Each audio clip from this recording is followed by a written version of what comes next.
Hello, everyone.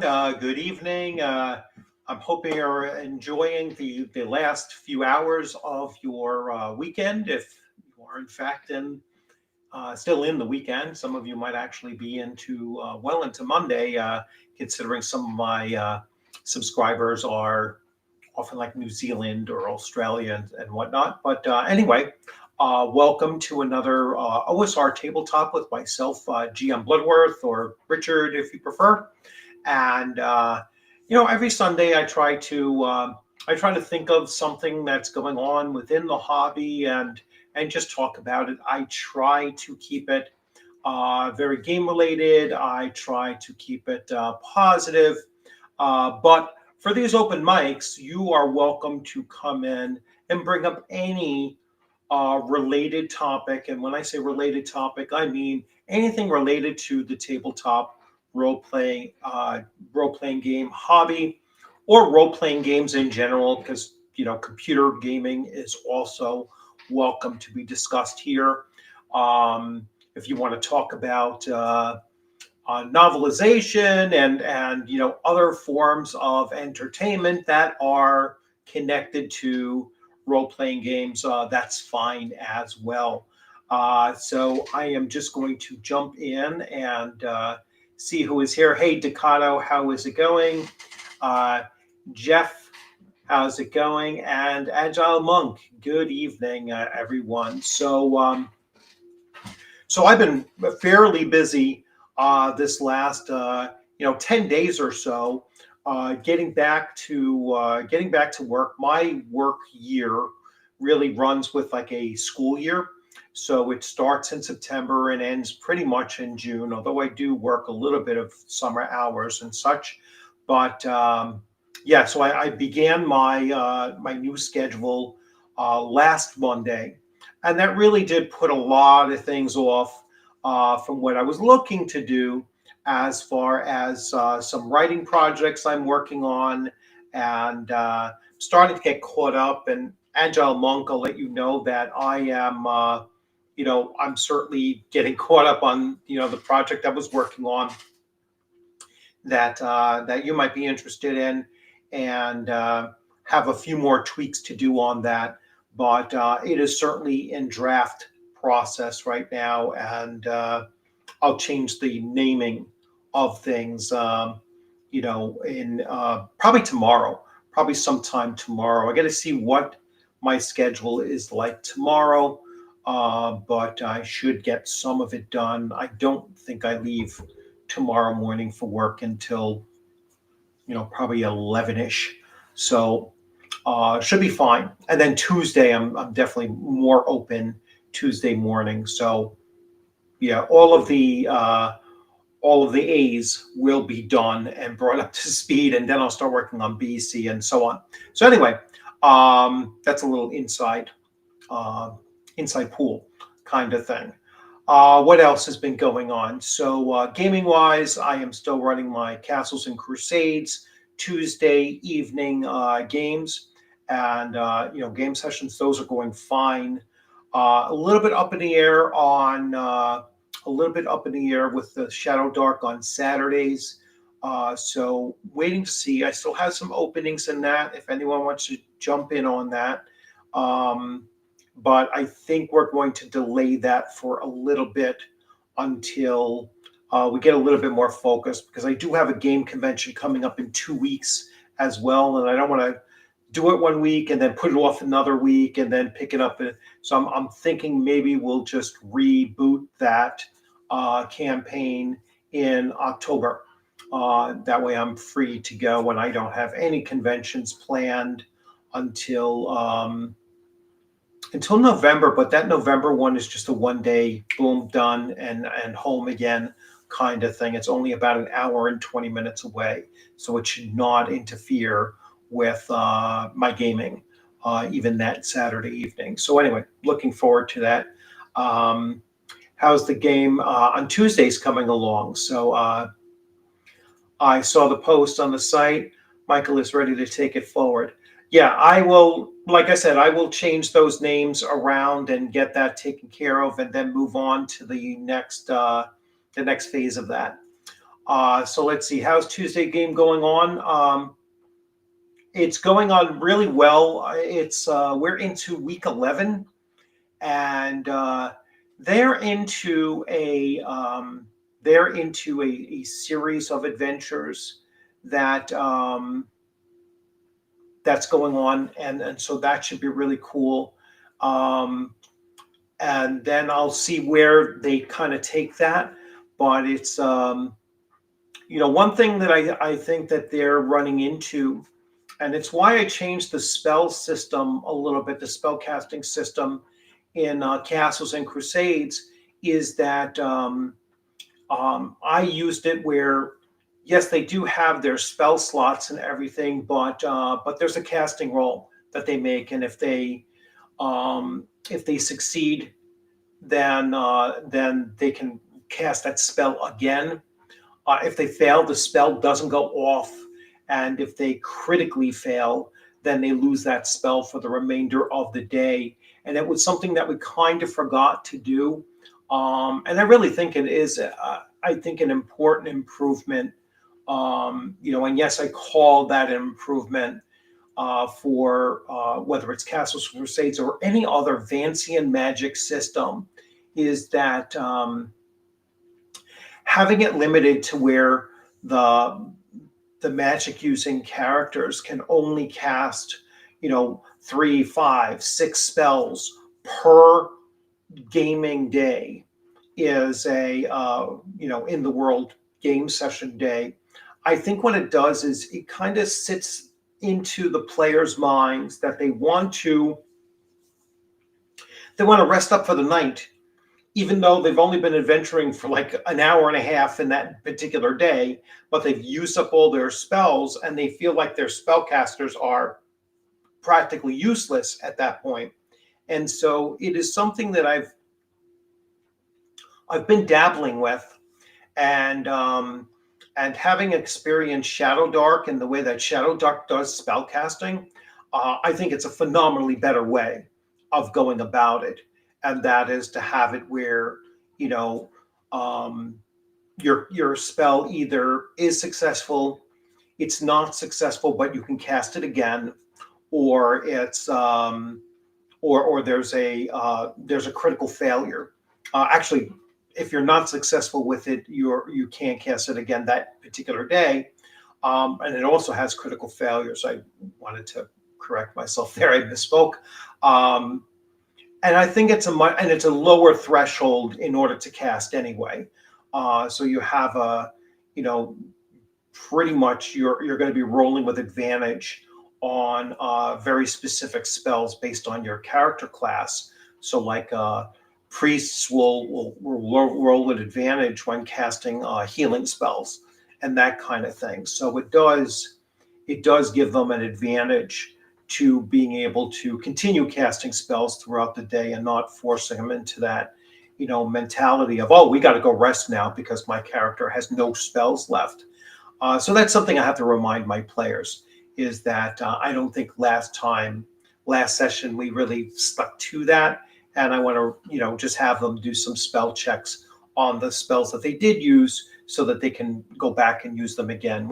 I don't know why, we just totally forgot to follow along with that homebrew rule. I will be running the starter set at the convention. So that will be my Saturday game.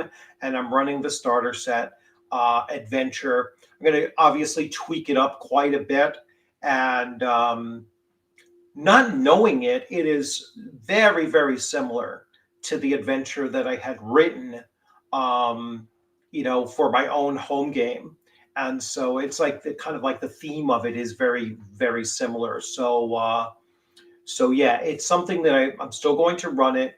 but I'm certainly not going to run it again after this particular convention because, like I said, it is so similar to the one that I have going.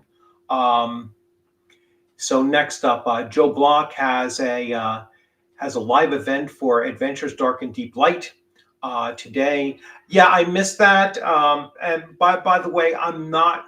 I mean, I just got Adventures Dark and Deep second edition, and and probably like less than a year ago, I had finally completed my Adventures Dark and Deep first edition collection because I never had the monster manual for it.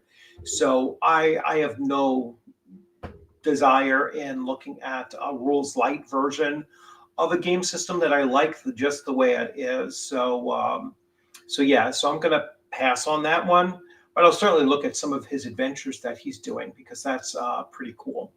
Some of his adventures are awesome. I have used them in both D&D games, AD&D games, as well as with Castles and Crusades games as well.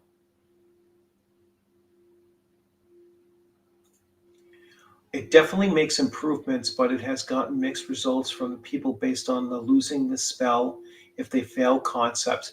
Yeah, but that's why I kind of changed that where you don't lose the spell, it just doesn't work.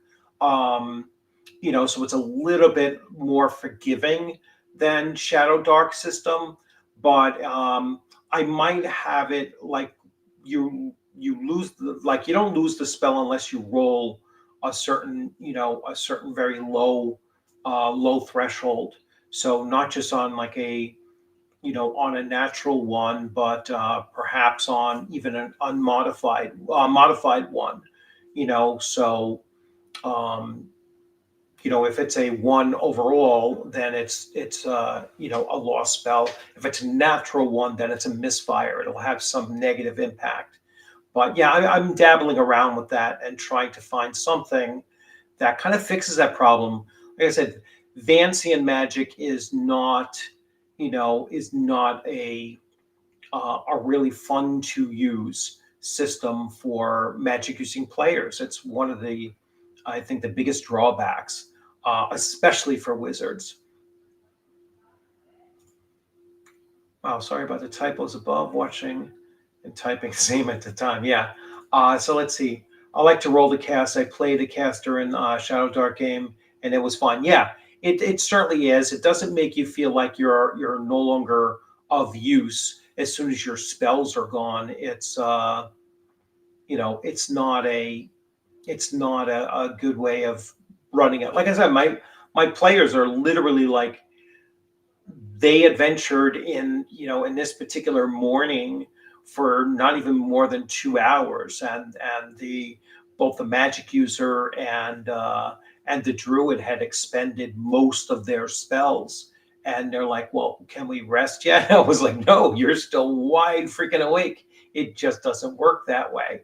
But again, I forgot to remind them to make their target rolls to see if their spells had worked. And that's all on me. I don't know why we forgot to stick to that. But that can also be undone. Shadow Dark Wizards are missing out on all the fun of running out of spells and throwing darts until the random attack one shots them. Yeah, you know what it is that it's still that's not fun. That's not fun for most. I mean, I'm as old school as you get, and I've played a magic user where the DM was even worse than just you run out of spells. It was I was like third level, and I still only had the spells that I had as a first level magic user because he never let us go to a freaking town to get for me to pick up new spells. So it was like, you know, I had higher spell ability, but no known spells to actually cast. And so I was like, when the hell are we going back to, a town so I can learn new spells? And it was one of the few times that I was just looking to throw my character off a cliff and then re-roll a fighter because it was just that unfun to play with that kind of a system. And then, again, it's bad DM as well, but just the system doesn't work well in my mind. Oh yeah, I will be talking about the con big time. I'm really looking forward to Shire Con is the first in-person con that I had gone to back in 2018, and really excited about getting back into it and really enjoying it.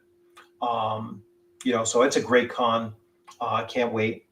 And I know Takata will be there as well. So looking forward to seeing him in there. I think we're paired up in at least one game together. All right, so let's see. Hey, my worship was the last to die in the game we played with Chuck. Um, yeah, I get it. But Chuck's games, you tend to be pretty higher level characters anyway, especially if he was running like White Plume Mountain, which was the last game I played in of his, unless you're talking about playing online, which I did join. I did join their Patreon at that level, so I got to look to see when the next game is. I'd love to jump in on it. Let's see. What we did was you had to successfully cast the spell once before you could lose it. Oh, I see what you're saying. So if you failed it, you can cast it again. If you cast it successfully, you cast it, and then then you lose it after you've successfully casted it. That's interesting.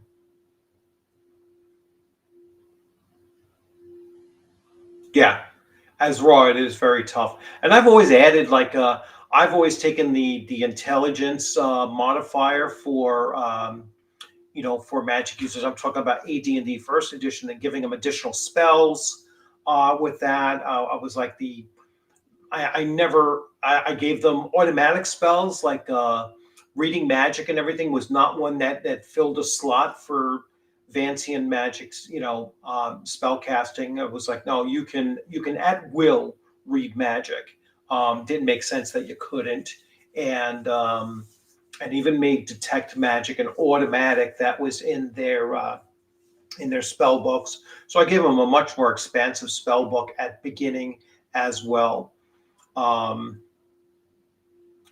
Yeah, that was a crap DM. It was like one of the very few where I was like, I just can't deal with this anymore.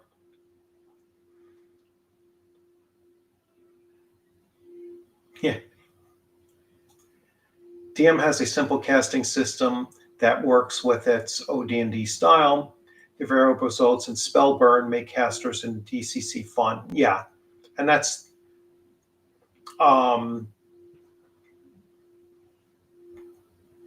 but the spell burn. I mean, if you mean by like losing spells for, I know it's I know when you're casting a spell and you roll a 1, it's going to backfire, and that's a lot of fun. But burning through spells and not having anything to do as a magic user kind of sucks. So let's see what else we go to.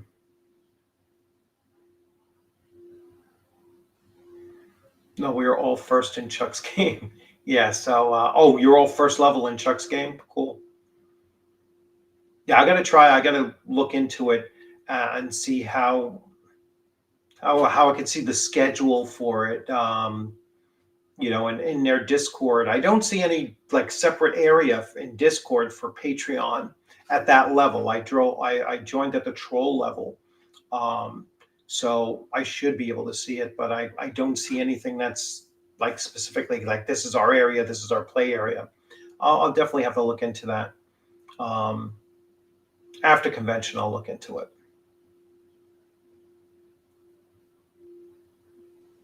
Yeah, I'm pretty sure we are playing. And let me bring up my convention schedule. Um, so let's do ShireCon. I don't know why ShireCon is not appearing higher up in my queue here. So my first adventure that I am running at I believe it's at 4. Oh, no, it's at 1 o'clock on Friday. Um, I see that I had some return players, which is cool. I just love the fact that I have return players. I want to have one person outstanding, one person waiting to get in. If they're still looking, I'll increase it to 7 players. That'll be fine. Um, but I know I'm pretty sure that Matthew and Sarah in that one have played with me before. I definitely know Sarah has. I'm pretty sure Matthew played it with in my game previously. Let's see what else I have going because I know I'm in the same game with you somewhere. Neon Lords of the Toxic Avengers. I'm in with Scott Legault, who I'm really looking forward to playing with Scott. Then my Into the Dark. Um, that's the one Stan is in my group. Stan and Michael is in my group as well. Um, I'm pretty sure. So Jamie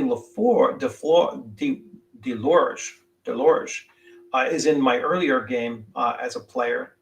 I recognize some of these names. I mean, obviously, Michael and Stan.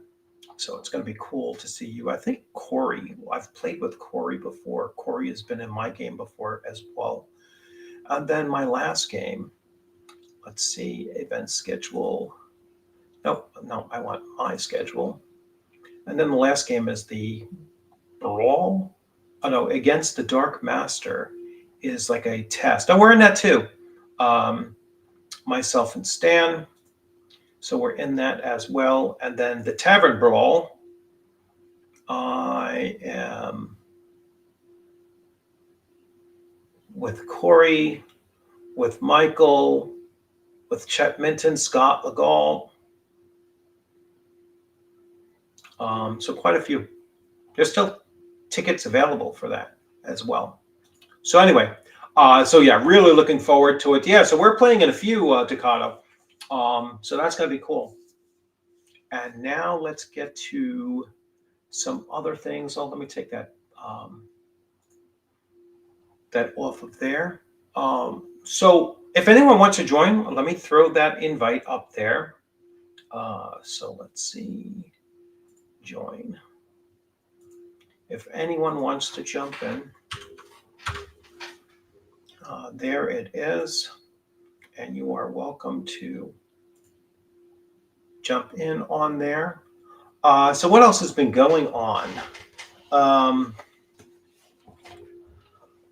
I mean, I am certainly trying to avoid the politics that has been going on within the hobby,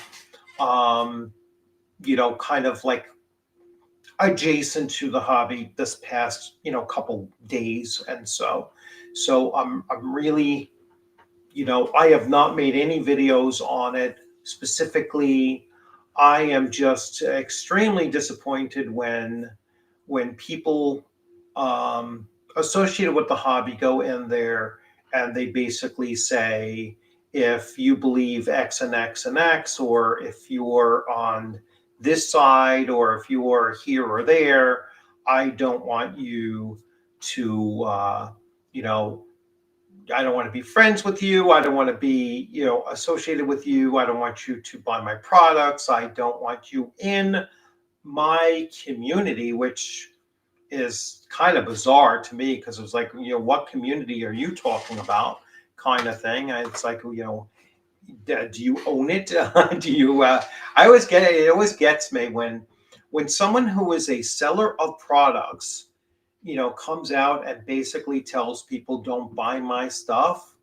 it's like, okay, you don't have to, you don't have to twist my arm. I won't buy your stuff, especially when they have these, ridiculous uh, descriptors of people that, simply is just, if someone disagrees with you, you label them as, I'll just say it as like a Nazi, a fascist, a racist, a phobe of any variety of sorts, and all of this. It's like, no, dude, we just disagree. It's like, it's not that freaking, crazy. And then you're gonna come out and say, you know, I don't want you in this community, as if, again, you're not even, how do you control a community that you're just another,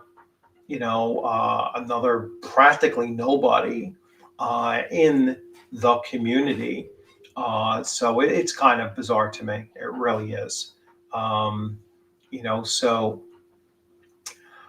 I really don't want to get too much more into it other than that. But again, it's open mic. So if you want to come in and you want to say, hey, this is something you want to talk about, you're welcome to do so. Either on channel or in chat is fine as well. But yeah, I am pretty much opposed to individuals saying don't buy my stuff and get out of the community, because you know most people don't even know what your stuff is 9 out of 10 times, and no one's in control of the community.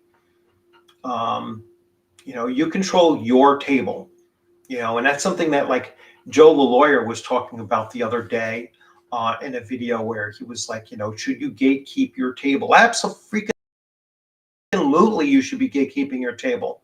That's the one place that you can and should gatekeep, is your table. You don't want to invite anybody to your table that is going to be disruptive and toxic and just more trouble than they're worth. It's if you're not gatekeeping your table, you're an idiot. You should be gatekeeping your table. You're certainly not looking out after your other players at the table if you're going to allow somebody to come into your table and be to be an agent of chaos at your table. So yes, you should gatekeep your table. You do not have the power to gatekeep anything else but your table. And so that's where I kind of fall on that whole debate as well.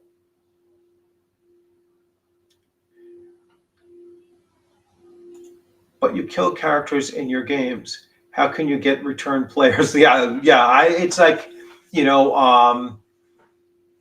as a, I want to figure out if they were, at least one of them has lost a character in my game. My games are not for the faint of heart. They therefore, for people who are prepared to potentially lose a character at a convention game. Just like I go into every game as a player at a convention expecting that my character will die, because I play my characters very boldly. Try not to be too stupidly about it, and I tend not to be at all. But I certainly do play them boldly. I certainly do play them heroically, and and I do take chances when I'm playing a character. So I expect that every once in a while that is going to uh, deliver me on to rolling up a new character or grabbing another character from the pool of pre-generated characters, and I have no problem with that whatsoever. So yeah, so I do get returning players even though their characters have died in my games. So anyway, and I bet you that individual would come back to my table as well. Although I wouldn't probably invite him to, considering uh, how he became an agent of chaos afterwards, instead of truly understanding what was going on. But again, that's inside cool, and I don't want to spend too much time with that. So anyway, let's see. So other things going on in my gaming in particular. So I just got, and I did a video earlier on. So I just got my physical copies in soft cover of Gangbusters. All right, so Gangbusters. I call this the Expert Edition because it is a more advanced edition than the previous BX edition. So it's written primarily by Mark Hunt, and but with Don Samora from Wizard Tower Games also contributing somewhat to here. It is now through Wizard Tower Games, so they do have a third-party creative license that you can utilize if you want to write adventures for this or supplements or whatever, and add to the through to game as a third-party publisher, and that's pretty cool. It's nice and open for people to utilize, it for that purpose, and it's a great game. It's Gangbusters. It's a much improved version over what was used by TSR for Gangbusters. So it is a much more modernized system, but not too modernized. It's still clearly an OSR, kind of a throwback to some old school practices of game design. But definitely looking to get into that as well. And I'm still looking for a sci-fi game to play in as a player. I do have a Wednesday night game of playing Savage Swords with Shadow and Sun as the game master, although the Wednesday is kind of running into some problems. I have my Tuesday night game and my Wednesday night game then, and to be honest with you, my wife and my daughters are like, what? So for 2 nights in a row, you're not going to be sitting with us and hanging with us and everything, and so it's going to be an issue. So I'm going to try to, I've been asking Shadow and Sun, let me move into your Friday night game. That way it's Tuesday, Friday, and then, none of my family cares what I do Saturday night. So Saturday night games are never really a problem. But it's those weekday nights that they, seem to have an issue with. So yeah, I'm really looking for a sci-fi game to play in as a player. So whether it be Traveler or Star Wars D6 or West End Games Star Wars, I'd be really into. I'm also looking to run games that are just a GM plus one. So that's something that I'm open to doing, and certainly like during the mornings, especially like Thursday and Friday mornings, I'm wide open, on those days to play in the mornings before my wife gets home, basically. And anytime, any 3-hour block on those days, I'm open to play. So if you're looking to run something and you need players and you're looking to run in the Eastern time zone in the mornings, I'm definitely up for it. So if anyone has anything going on, let me know. I just jump in the chat and say so. So anyway, let's see what else is bopping around in the hobby that I have not bounced on yet. So I'm kind of skimming through, and let's see what is the big news in Dungeons and Dragons. So we have some people that are doing like retro look-ats of old adventure modules, like Against the Giants. I'm looking at right now, the first D&D campaign, Against the Giants. That's not the first campaign. Maybe his first D&D campaign, but not Um, this is Waterdeep. What they don't tell you about the 10th level spells. That's an interesting little concept. They're doing it against the most unhinged retcons in D&D history, the Forgotten Realms. Um, I was never a big fan of the Forgotten Realms. And I've even tried reading one of the books and listening to one of the books in audio.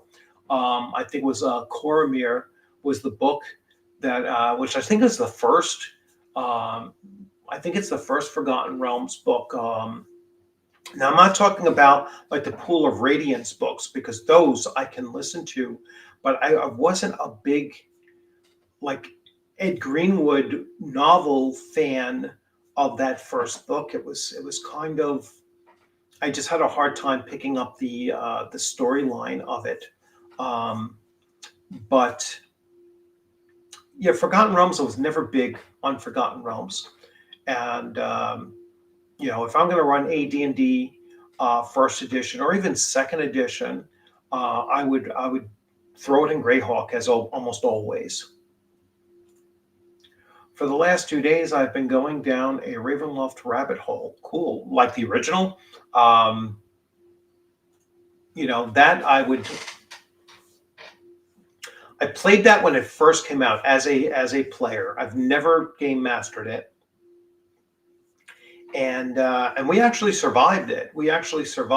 And although we lost several levels, but we actually survived it. We finished it off, and we killed Strahd destroyed Strahd at the end. Um, so and did the ended the curse and everything. But that was before it was a setting. It was just an adventure module.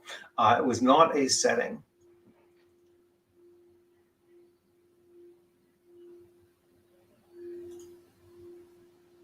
I love Forgotten Realms during the first and second edition. Original material along with the 3E material. Cool.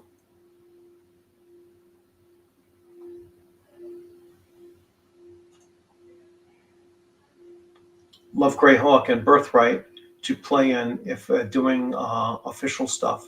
Yeah, that's cool. Like Birthright is third edition, right? Birthright, I believe, is third edition. Been researching ghosts, yeah. Yeah, I've used ghosts in several different adventures. Yeah, and they're pretty cool. They're pretty cool.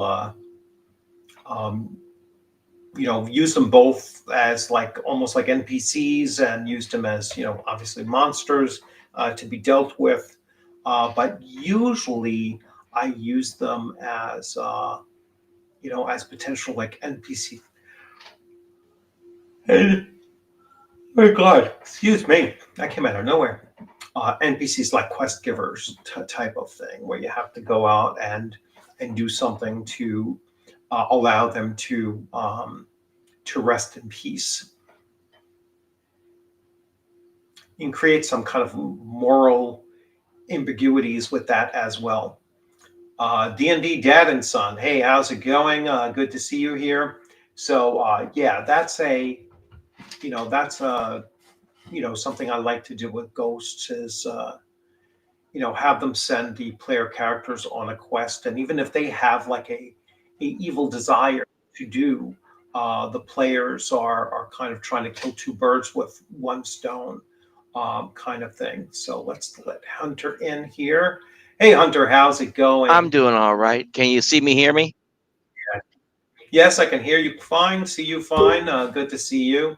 I know I was catching some of your video earlier on, and it was a little bit too like I was like, oh, I just don't want to get so down into this Yeah. again, kind Yeah. of I thing. wasn't gonna But bring any of that stuff up, so yeah, so no, you're welcome to if you want to, but you're welcome to take us into a different subject as well. So either no, I was or. just gonna talk about because I know we were talking about games we've gotten or games we're playing. So couple things I'm doing.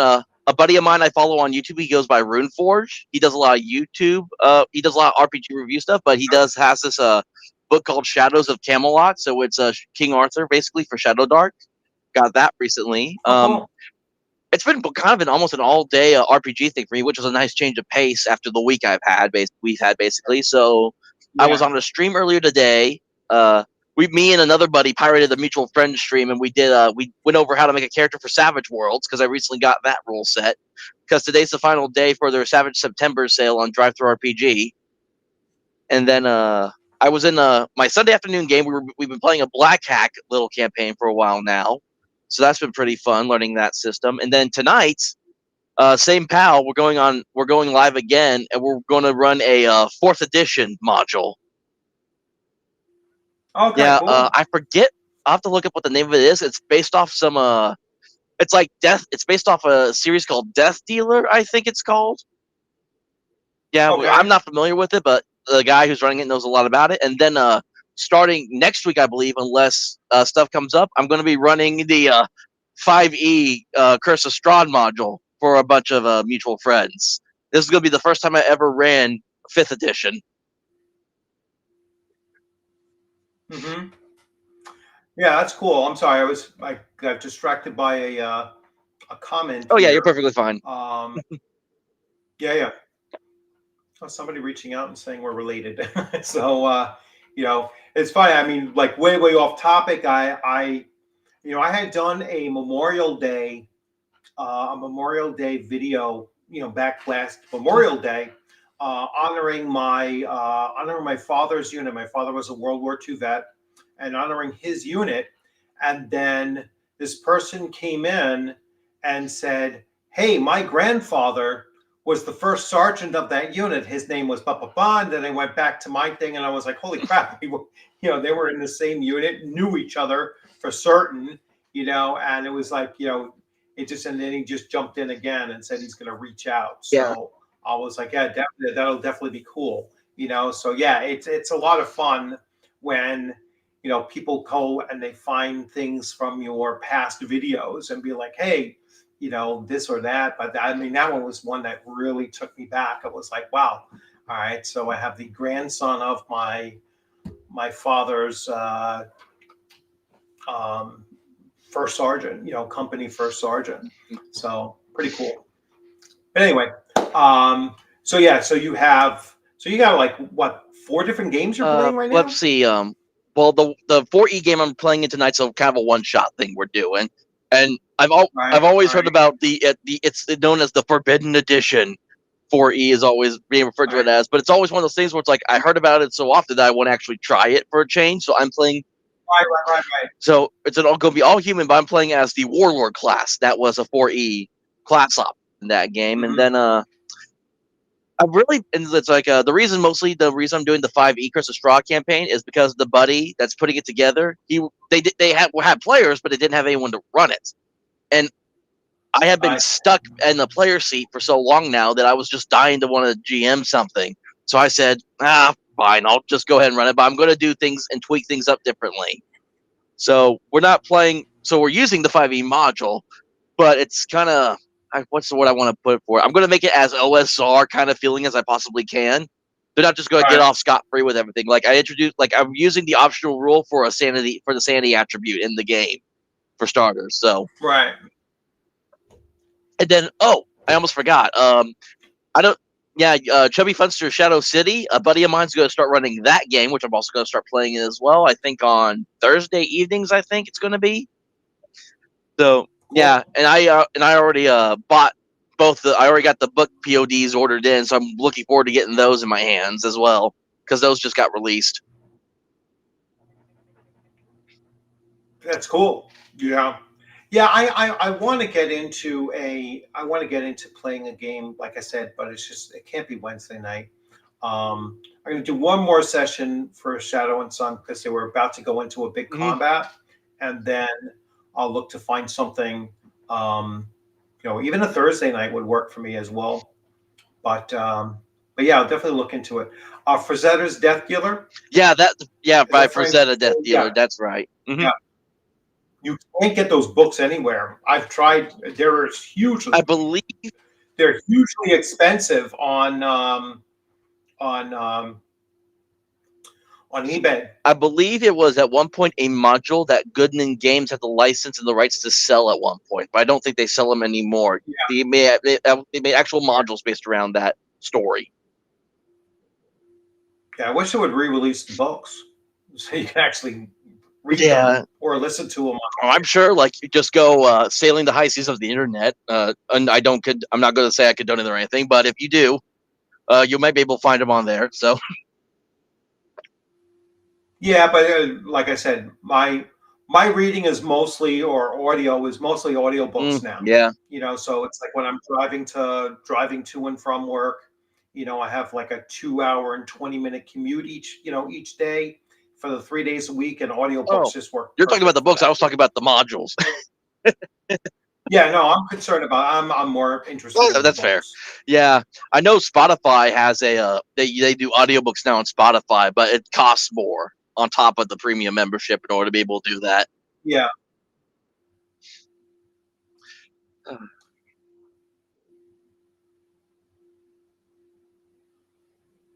Well, I really appreciate that, Edgelord.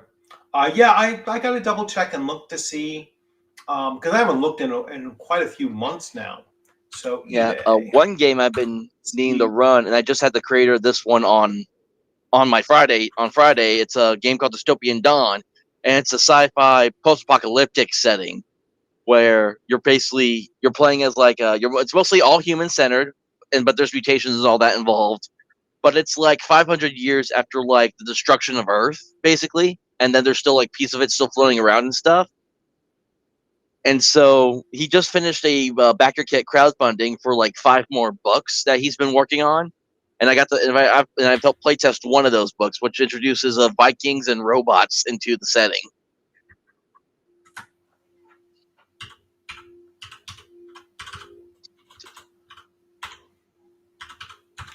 Let's see.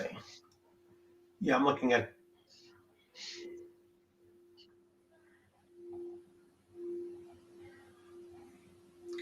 In comics, yeah, it's like you cannot find them. You can't find them in novels. It's so hard to find them in novels. Oh. Like how? Like I had never heard of Death Dealer before. What exactly is it? Death. Oh, that's what I'm. Death Dealer. I'm doing Yeah, Deathbringer. wrong thing. Death Dealer. Yeah. It's a character by Frank Frazetta, and it's very famous, like the guy with the horned helmet on a horse with with an axe and everything like that. So here's the 5 bundle books for art books and graphic novel. Oh, that's the art books and graphic novels. I'm looking. There's I'm looking at the comments. I saw Edgelord. He wanted to see the Shadows of Camelot book again, so that way he could pick it up. So you can find it on DriveThruRPG, and it's by Rinforged. And he's got a YouTube channel with the same name. He does a lot of reviews. He's done a lot of Shadow Dark stuff as well. So yeah. The books are about Frank Frazetta. They're mostly comics, but the novels themselves are running about 25 to 35 a book. Oh wow. Yeah. Yeah, and there was, I believe, 4. I believe at least 4. Yeah. And I'm also going to be something else I just started doing after what everything kind of happened this week. I'm making I'm going to start doing a Saturday morning show that some of the the kind of like some of the brothers and sisters I consider in the hobby that don't speak up as much. I'm doing a Saturday morning show in which this will give them the chance to kind of let their voices be heard, especially after all this has happened. So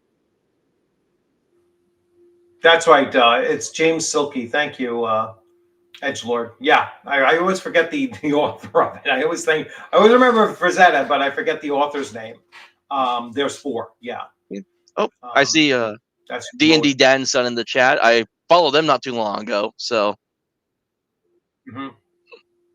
Yeah, yeah. There's um,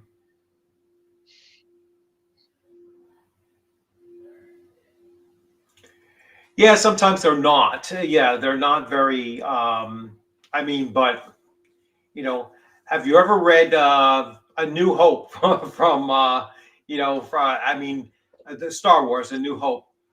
So George Lucas's novel, the first Star Wars novel was unreadable. I mean, it was just Mm. horrible. It was like, damn. I mean, you can put together a story, I guess, a theme or whatever, and put together a movie series, but had no writing ability whatsoever. Yeah, I remember. I've seen all the movies except for the sequels that don't exist. And I Hmm. remember when I was younger, me and my sisters, we would like during the summer we would go to the library constantly and read. And they had it was the Star Wars. It was like the Star Wars like kids series where it was like the children of Han and Leia as they're going through like Luke's Jedi Academy. Right, right, right.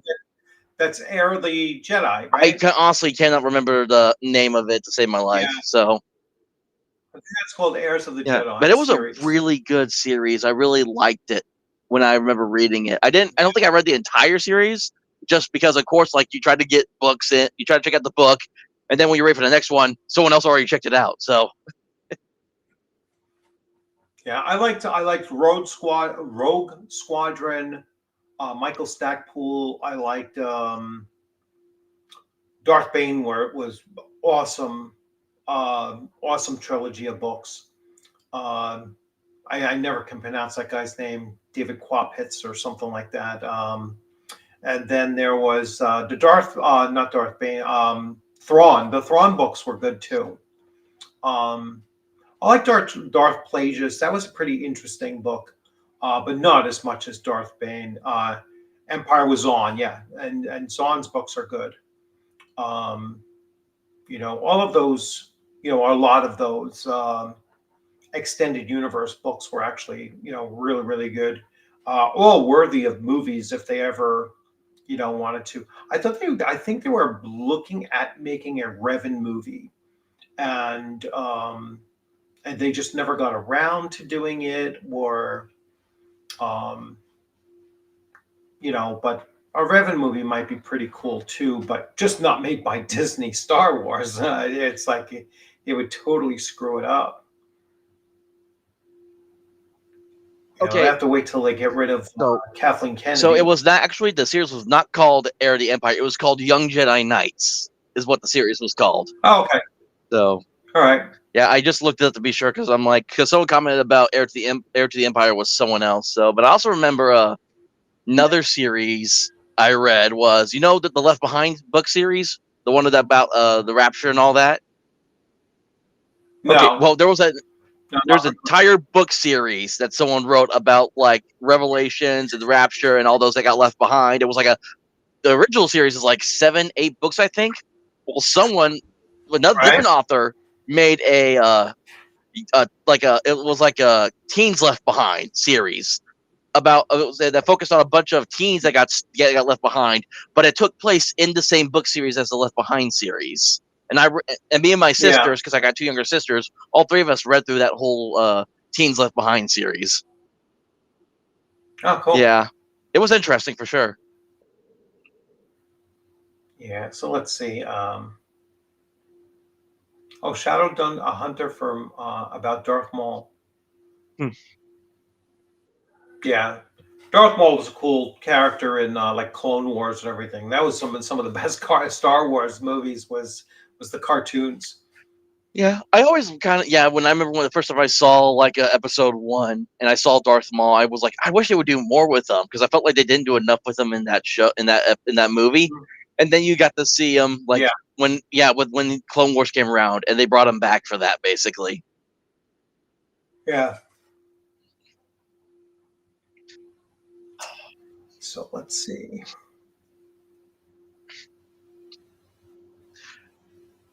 Yeah, that's right, Agile Monk. Yeah, but it was all based around like the Book of Revelations from the Bible and the Rapture, and you saw them go through like all the punishments, the Antichrist, and all that jazz. Cool. Yeah, I think they also did Kirk. They also did, I think, like 3 movies based around it with Kirk Cameron as one of the leading actors. Because it was there was, and also that was also the name they remade it years later with Nick Cage as the lead actor in that movie too, also called Left Behind as well. Yeah, that was one in 2000 There was Left Behind. and one in 2014, and then one in 2023. So there's three. Yeah. There was, the first one was 2000. That is one with Kirk Cameron. Um, Yeah. The ones I'm um, familiar, there's Left Behind the movie that was in 2000. Left Behind 2, Tribulation mhm. Force was 2002. 2005 they did World at War, and then that's where they stopped. And then the one I remember, 2014, was the remake with Nick Cage. I don't know about these other 2 I'm seeing on here when I Google searched it. I've never seen these 2 before. All right. Yeah. Yeah, but Kirk Cameron was in all 3 of the first 3 movies. That's kind of how he got his start for the most part.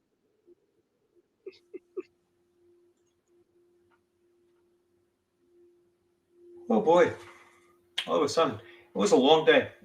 So, yeah, Sundays I usually, that's the one thing with Sundays is like Sunday starts off like really, really slow and I'm just chilling. And then all of a sudden it's like, all right, I got 4 cars to go gas up and then, you know, take care of the garbage, do this, do that, run out and get dinner. And, it's kind of, it's like, oh, geez, let me post up that I will have time today to do a stream. So I was like 5:30. So always sorry about the late notice, but that's kind of how my Sundays are kind of going. So, well, growing pains. Yeah.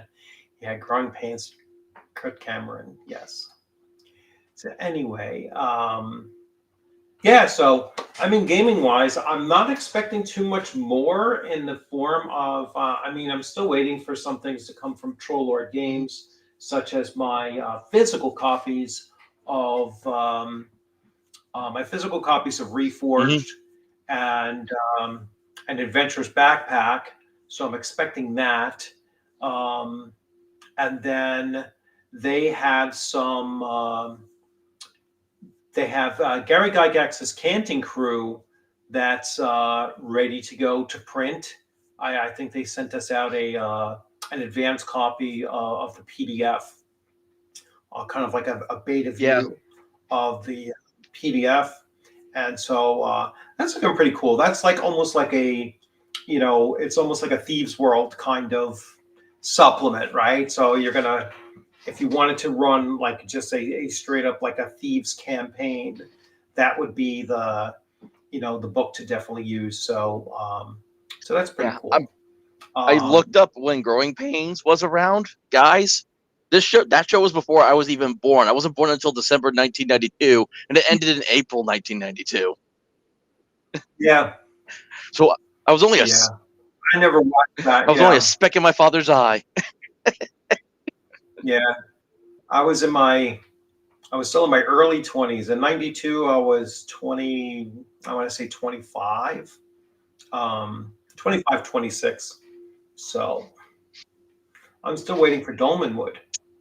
I All right. Was it Necrotic Gnome Games that did OSE? Yeah, Yeah, I've heard yeah. good things about Dolanwood. Yeah, I have too, but it's like the one thing about OSR games is like, and at some point you just got, I got too much. It's like so now I look for things that are more unique, and are going to stand out, or even if I can just pull from them other things from it, then and use it in other systems and whatnot. But yeah, my days of buying more more retro Mm. clones, is just, it's got to be something that's just way over the top, like unique and adding something, to, just to the, just to the mix of other OSR stuff. So I'm getting to the point now where it's like, you know what, I'd rather spend my money on new systems and and also things that are just other than fantasy, high fantasy, low fantasy based things Hmm. too. So I'd like to see some more diversity, at least in my collection too, because um, I don't have enough like sci-fi stuff, or the only horror that I really have is like Call of Cthulhu and maybe a few here and there, but nothing that really carries that too far. That's why I was so happy to get Gangbusters. I was like, all right, finally I got something that's a little bit more interesting, different than what I'm normally running. Yeah, So I've had my eye on that so game yeah, for a while. That Gamebusters is on my to get list at some point. yeah, But yeah. I still have to get around to, every time I get ready to purchase the Horde Wars, and I'm like, shit, another thing comes up. So Horde Wars is still going to have to wait a little bit longer before I can actually, splurge in and get it, because it's like I said, it's not one thing, it's another. 20-year-old house is not fun. Is certainly not yeah, fun. I've got to make sure that besides the ones I've backed already, I'm trying not to buy a bunch of other games or sign for Yeah, like Kickstarters. Like, because there was this the Line Wing Publishing company was now releasing a new it's an English translation of a 80s 90s Japanese RPG called Where's Blade, which is sword, sorcery, and mecha all in one. yeah, And it's like $60 though for a single hardcover book, not counting shipping and all that, because they never charge that until later. And I had pledged for it originally, but I looked at it and I'm like, you know what? I'll just get that another day if I want it that badly. So I ended up not. So I ended up yeah. canceling the pledge. And besides, there's a couple other. I got some codes for some other things I need a POD. I just hadn't gotten around to it yet. But there are expansions stuff for another game I have called the Red Dice System, which is basically like if you made if Savage Worlds like a rules light for the most part is how I would describe it. Um, yeah. D&D Dad, I will, and Son, I will be there. I've actually already. My first game is already posted. It was the first game posted there. So I will be running my Shadow Dark, um, Conan-esque game. Everything I'm running is Conan themed because that's what the theme of Central New York RPG Con is going to be. So I'm running Shadow Dark and I'm running Conan 2D20. Those are the two games that I'm running, and I'm looking to play in the rest. So I'm only running two games I there. would not be able to go. It's too far away from me, and I can't really afford to travel far away like that. Yeah. And yes, they have advanced Horde Wars. Mhm. Yes, I'm gonna get a hold of it eventually. Advanced Horde Wars very very soon, but just have to wait. Just have to wait a little bit. I just started going back to work and everything, so a couple weeks down the road, and it'll be like, okay, I can do it now. I don't support the basic experts white box to support him, as I am with you, Rich. You don't need any more clones. Yeah. Um, yeah, it's like I don't actually.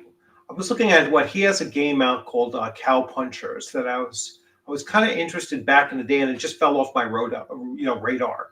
Um, but yeah, I'm sure that was like a Boot Hill throwback, and Mark Hunt has a Western BX version of like Boot Hill Mm. BX kind of thing out there called Tall Tales, Tall Tales of the West, by Mark Hunt. That I recommend checking out. That's a pretty cool little game there.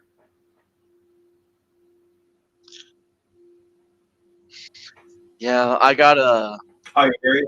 Going, but yeah, it was a great first year con. I mean, I can't say enough about it. It was an awesome first year con. Really looking forward to this upcoming thing. Like I said, I already started scheduling my games, and got those first two in, and and looking to play in quite a bit. So my ear trumpet has been struck by lightning. Thank you very much for that free gifted membership, and um, that went to Robert Turner. So congratulations, Robert Turner. And Robert Turner is a new name for me. Um, actually, the middle name I recognize. So yeah, welcome and congrats. So I asked the basic expert if Boot Hill was the source for him on that game, but he said no. Yeah, okay. It's like, Excuse me. yeah, it's yeah, of course it wasn't. So anyway, um, but we got Paul. Sorry, Paul. I just noticed I didn't hear the ping. That's weird. Sorry about that, Paul. I was in July for a bit. I was Yeah. I may have upset him. Oh, you're buzzing like your like sound is like really like in a can.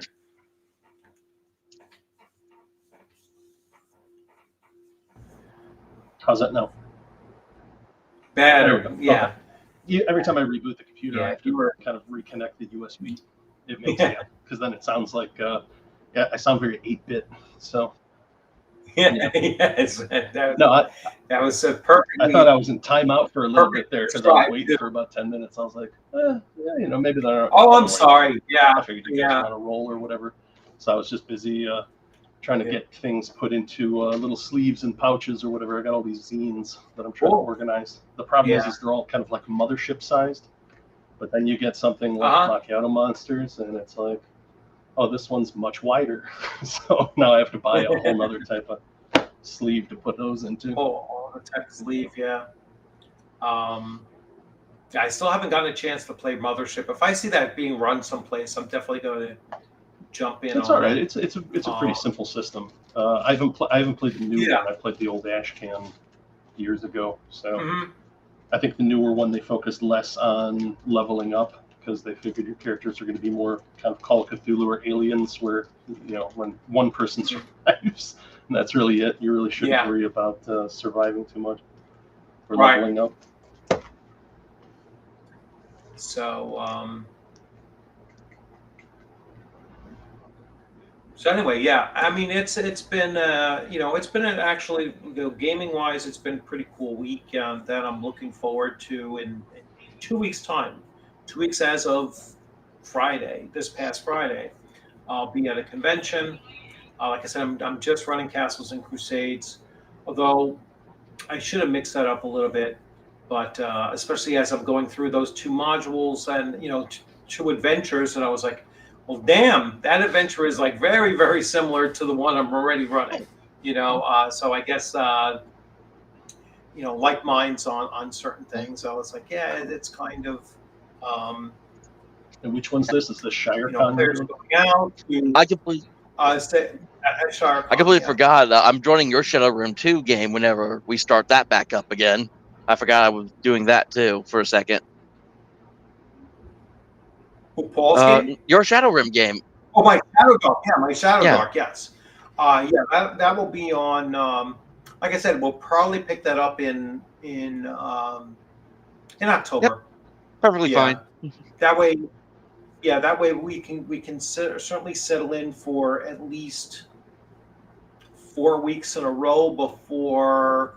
Let me see when that other convention is, and that's only a 1-day convention. So that's on November 1st, and I'm only going as a player. So that's on November 1st. So that is a Saturday from 9 a.m. to 4 p.m. It's a Saturday and Sunday. But I'm only going the 1 day. I'm not going to go the Sunday, so I'm just going Saturday. And I don't think we can sign up for anything just yet. So let me see if we can. And you said you still had seats in your Shadowrun game, right? Like ideally, how many players are you looking for? Oh yeah. My Saturday game, yes, Yeah. absolutely.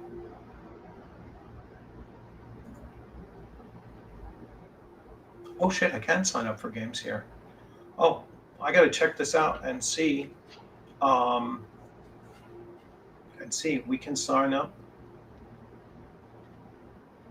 Cool.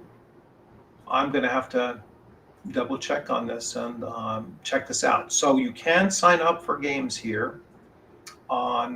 Let me share. So this is. So this is the schedule for Dire Consequences Returns. So this is a 2-day convention, and ticket sales are already on. So it is November 1st and November 2nd. Well, November 2nd it's from 12 p.m. to 4 p.m. So it's only a 4-hour session, which really strikes me as odd, odd timing wise. So event schedule. So let's see what I will sign up for.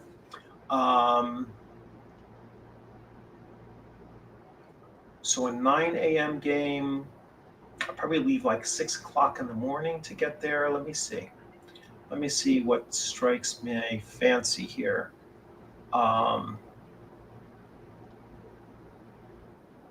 Davrion, I know that name. But that's Call of Cthulhu. Call of Cthulhu, that's a possibility. Shadow Dark is also 9 a.m. Don't recognize the name. Let's see what else we have here. 5th edition, no interest. Cartoon Action Hour RPG. That's interesting. Yeah. Let's see. Have you ever wanted to star in your own 80s cartoon? Jay Messier. Oh, I know. He's one of the organizers or one of the things. You know what? I am going to.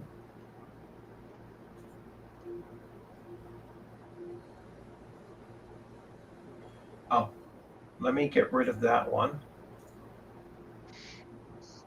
I definitely want to jump on this, and it's only a 3-hour.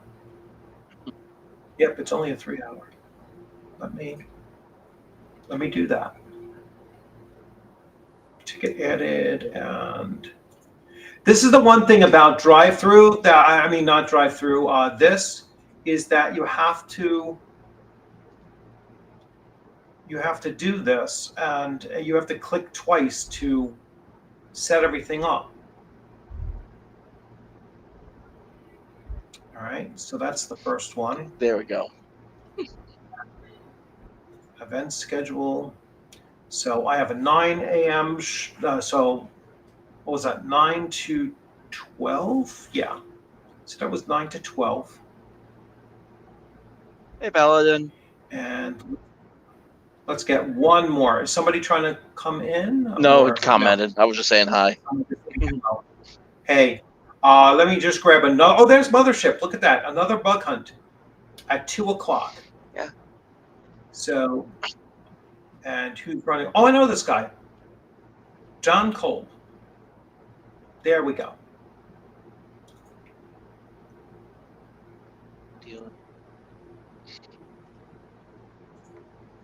Nah.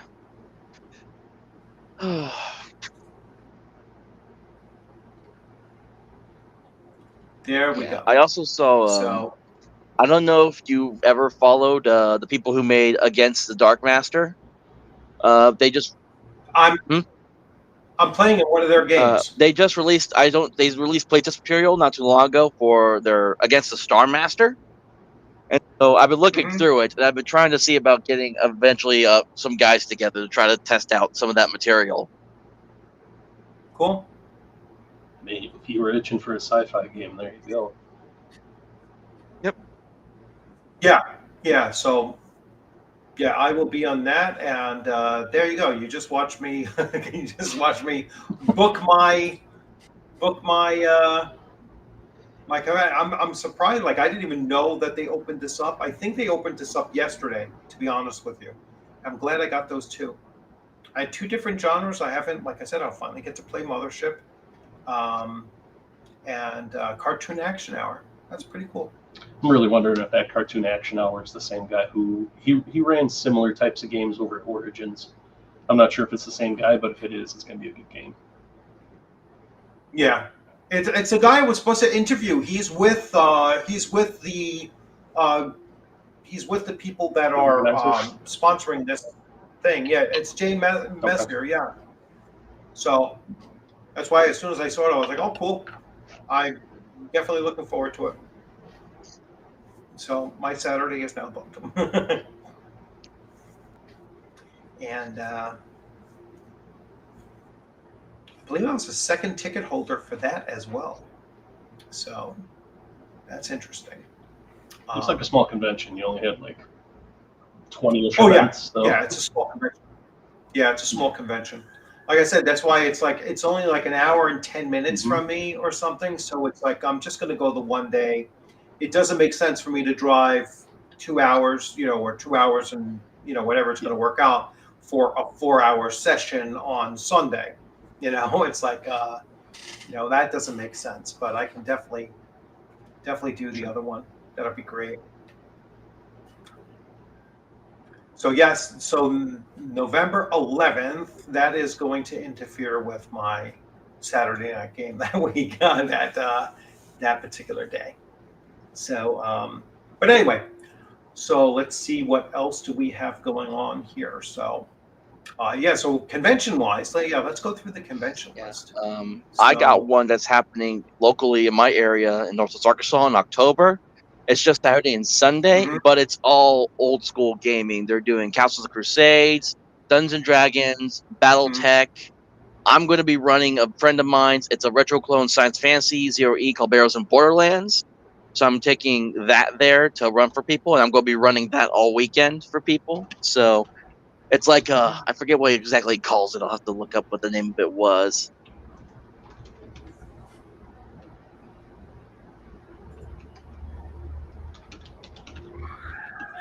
Yeah, I don't understand why, as you can see here. Oh, ShireCon. Let's see.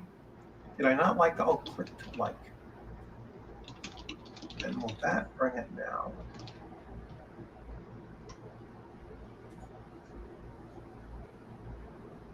Oh wow, a bunch of people just got memberships. Yeah. Say again? A bunch of people just got memberships. Oh, look. Oh. Agile, thank you very much for sending out those memberships. So, Mark Morrison, congratulations. And WL, congratulations. That's a new name too. So welcome. And then Elliot Vernon, Shark, and 1,000 golden years. Congratulations all, and again, thank you, Agile Monk, for your generosity. And so that entitles you all to jump in and join in my games. If you go to my Discord, and you'll see my Discord at the closeout screen, but you can also link to it in any of my videos. So let's see, who else am I missing here? So so these are my next 3 conventions, everyone. So it is in the order: ShireCon, then Dire Consequences, and then I'm waiting for the posting for Rising Phoenix 2026, and that is going to be in April.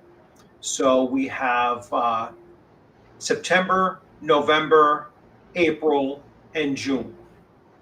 And those will be my 4, and then ShireCon will be on the 2026 side, most likely in September as well. So those are my next 3 to 6 conventions that I will be attending.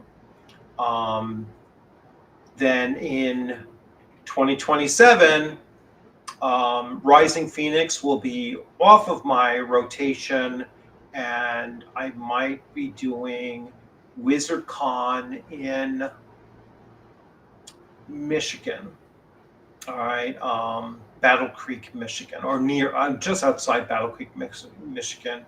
That'll be at WizardCon, which is Wizard Tower Games convention, Don Samora's convention. I'm going to really try to get out there.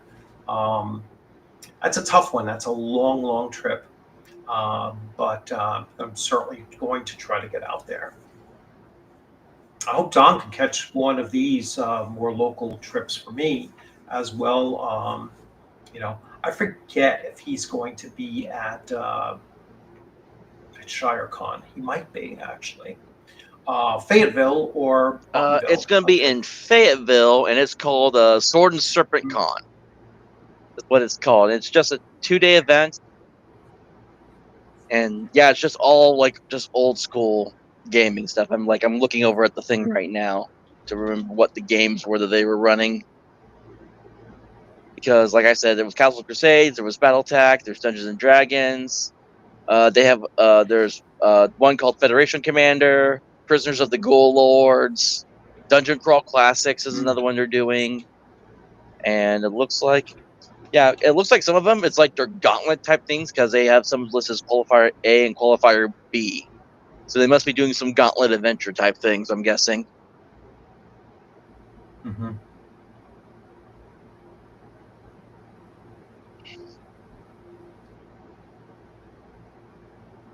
Oh, and this is their inaugural, huh? It's Volume 1, The Origin. Sword and Serpent Con. Nice. Yeah, they were going to do it last year, but they didn't feel like they were as well prepared for it last year as they thought, so they rescheduled it for this year. Yeah. So, and again, it's only a 2-day thing, just a bunch of people doing some old school gaming. So, and I think it's weird for me because I'll be interested to see like how many are like my age actually attend there. Mm-hmm. Well, if it's older games, yeah, we'll see. Federation Commander is awesome. I've never heard of it before, so I wouldn't know anything about it. You can play it all night. Federation Commander, I've never heard of that. Yes, I heard of Starfleet Battles. I never heard of Federation Commander. Looks like they're doing some Frostgrave. Oh, that'd be cool, Paladin. Yeah, I'm going to be running. It starts at 9 a.m. Most of them do. I'm going to be doing the first part of the day. It's character creation, going showing people how to do it for Barrows and Borderlands. And then the second half of that day, I'm going to be just running people through like a little like explore adventure or something like that. Nothing too crazy. We do the same things. I think Federation Commander is a miniatures game. Oh, interesting. It gives. I'm thinking it sounds like a lot like Star Trek when I hear the name. It is. It's a miniatures game. That's cool. Yeah. I don't know if it's like miniatures like you have like almost like Avalon Hills kind of miniatures game, or is it actual miniatures? All I see is a book. I don't see. I'm seeing. Hold on, I'm opening up this picture. It looks like they got like actual like ship miniatures on little plastic stands for the looks of it. Yeah. Okay. Yeah. So it's almost like Fantasy Flights with Star Wars. Yeah, Agile. I'm currently 32. I turned 33 come December. He's a young lad by the OSR standards. Very young. And it's funny because, like I was sharing when I was last on here, I started with Power of the Apocalypse games, and then I decided to expand my horizons from there.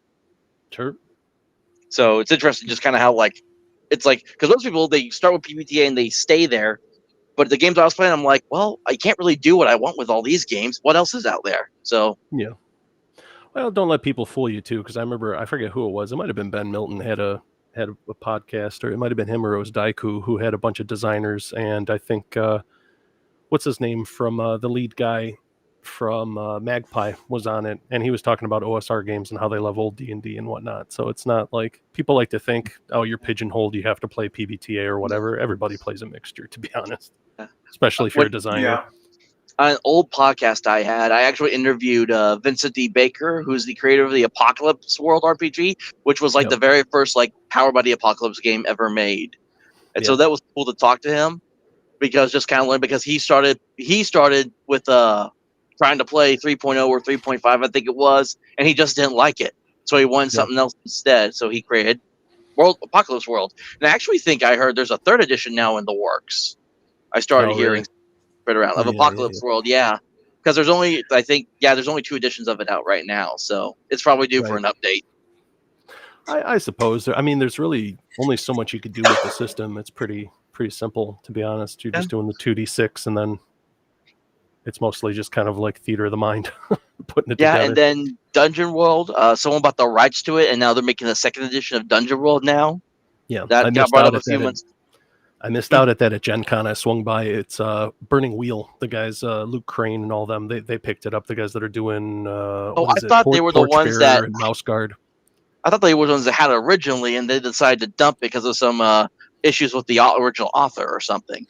No, what it was, I think they picked it up to publish it because they were printing it for them, because originally it was Sage Latora and what's his name, Adam Coble, who obviously is kind of persona non grata now because of his nonsense.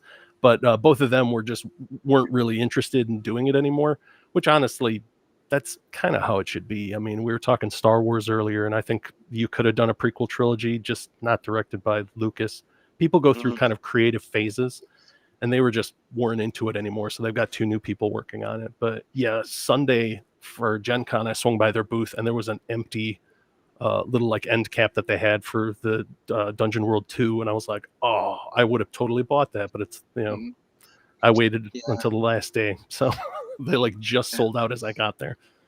Yeah, and then there's a couple other just small PBTA games that independent people have made. I've discovered over the years that look enjoyable. Like someone made it's like a set in Roman times RPG, where you're playing like different Roman soldiers fighting the monsters and all that. Someone did that, and then there was one called it's called Happiest Place in the World. It's which is basically a haunted Disneyland type setting. And like literally, the cover is a girl wearing a like cracked bunny mask, like from BioShock, and she's riding on like this decrepit merry-go-round. That's what I'm looking for. Nice. Yeah. Full speed ahead, Ducato. There you go. Yeah, I'm rapidly approaching. I was going to say Hunter's 33 in November. I'll be 44, and then Ducato's going to be 55. We've got like a weird kind of small straight there. And I'll be 59. Yeah, so that's why I'm trying to get more people like me to start being more vocal, because when you guys, no offense, when you guys are passing on, it's me and others like me that we have to pick up the torch, and Lord knows there's not enough of me right now out there. Sure. No, that's what I'd like. I think I mentioned it before to Richard, maybe 7 or 8 years ago. We were like, all right, guys, we're in our 30s now. It's time to go out to game stores and teach people games, just like the older dudes did when we were in high school, because otherwise this shit will just vanish. You see it. I'm seeing it now with comic books. There's nobody reading them anymore. So yeah. That's an interesting thing, because I'm thinking of my own experience.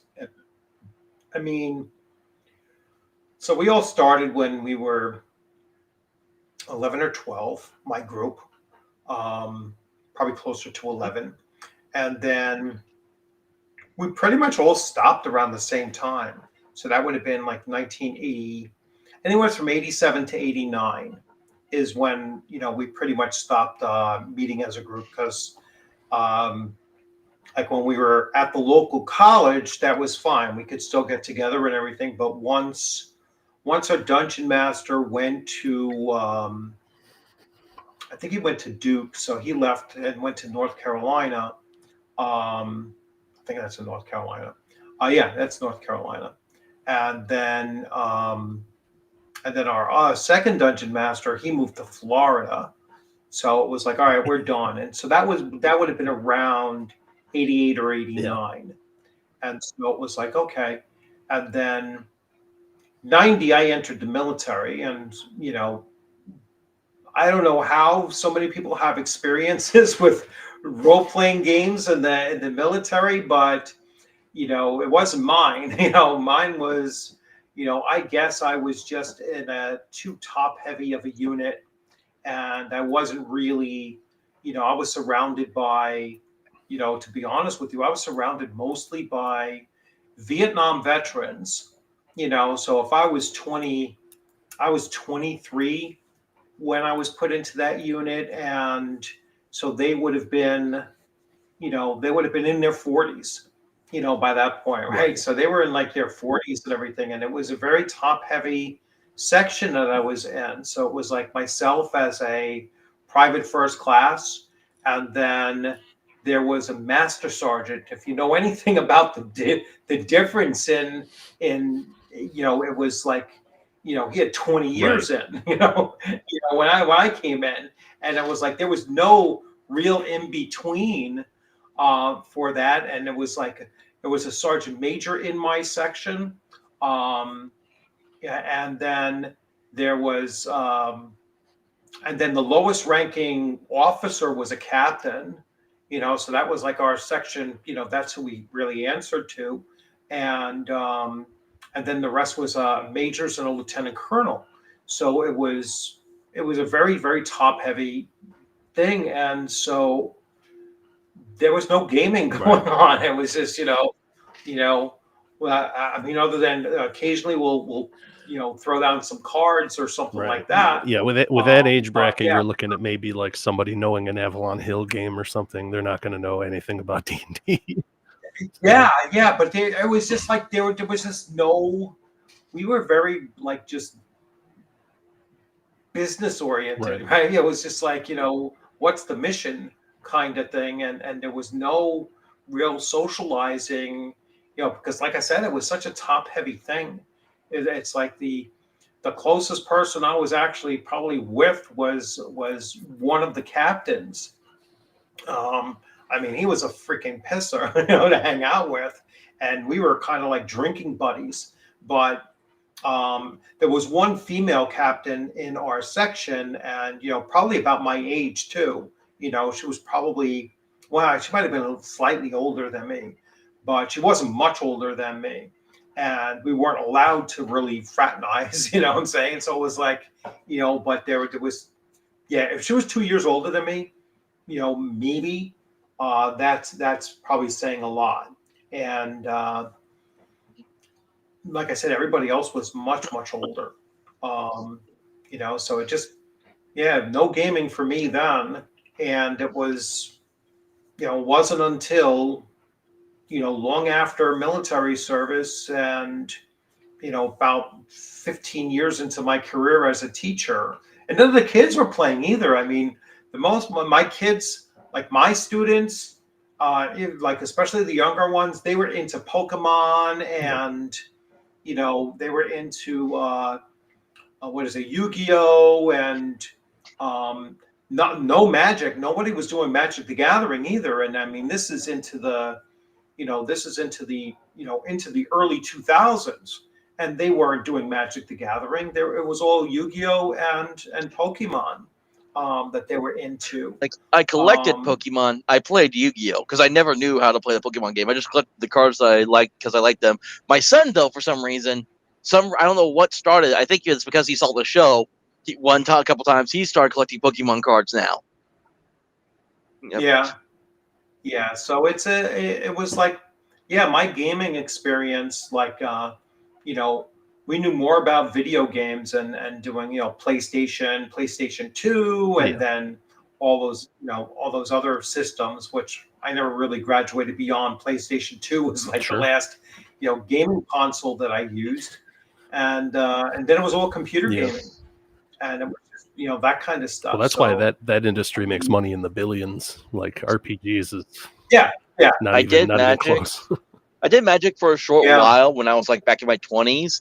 The one thing that really drove me away from it was people printing off cards to use for their games. That really just kind of killed it for me, because I'm like, what's the point of playing if people could just print off whatever cards they want to use and just use them that way instead of like actually taking the time, you spend the money, you buy the decks or you buy the packs, and you make the deck you want. Yeah, that's the whole point of the card game. Now, Gen X, you would have played for keeps with the cards, yeah. right? Well, that's So if you lost the battle, they'd walk away with your how deck, originally it was so played. there You played with go. ante. Yeah. You would flip a Yeah, card. Yu-Gi-Oh and go, was the if same. lose, You lose had that the ante card you put up. Yeah. Yeah. Oh, I was like, I remember when we used to play games with baseball cards.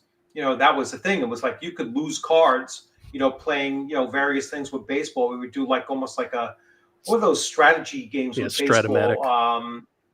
Stratomatic, yeah. So Stratomatic, and if you have the cards and everything, and they would be put up on ante.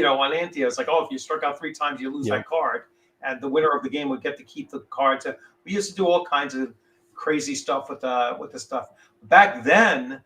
The whole card industry back then, like Score and Tops and Upper Deck and everything, they all just destroyed by overprinting everything. I mean, they literally destroyed the hobby of collecting because they, I think more so, well, Score for sure. Score, which I don't even know if they're still around. Score definitely oversaturated with just printing everything under the sun. Upper Deck and Tops was still kind of keeping a line on that, but a lot of people switched to Score because it was so damn cheap. Right. That you still get these cards, but they were totally worthless.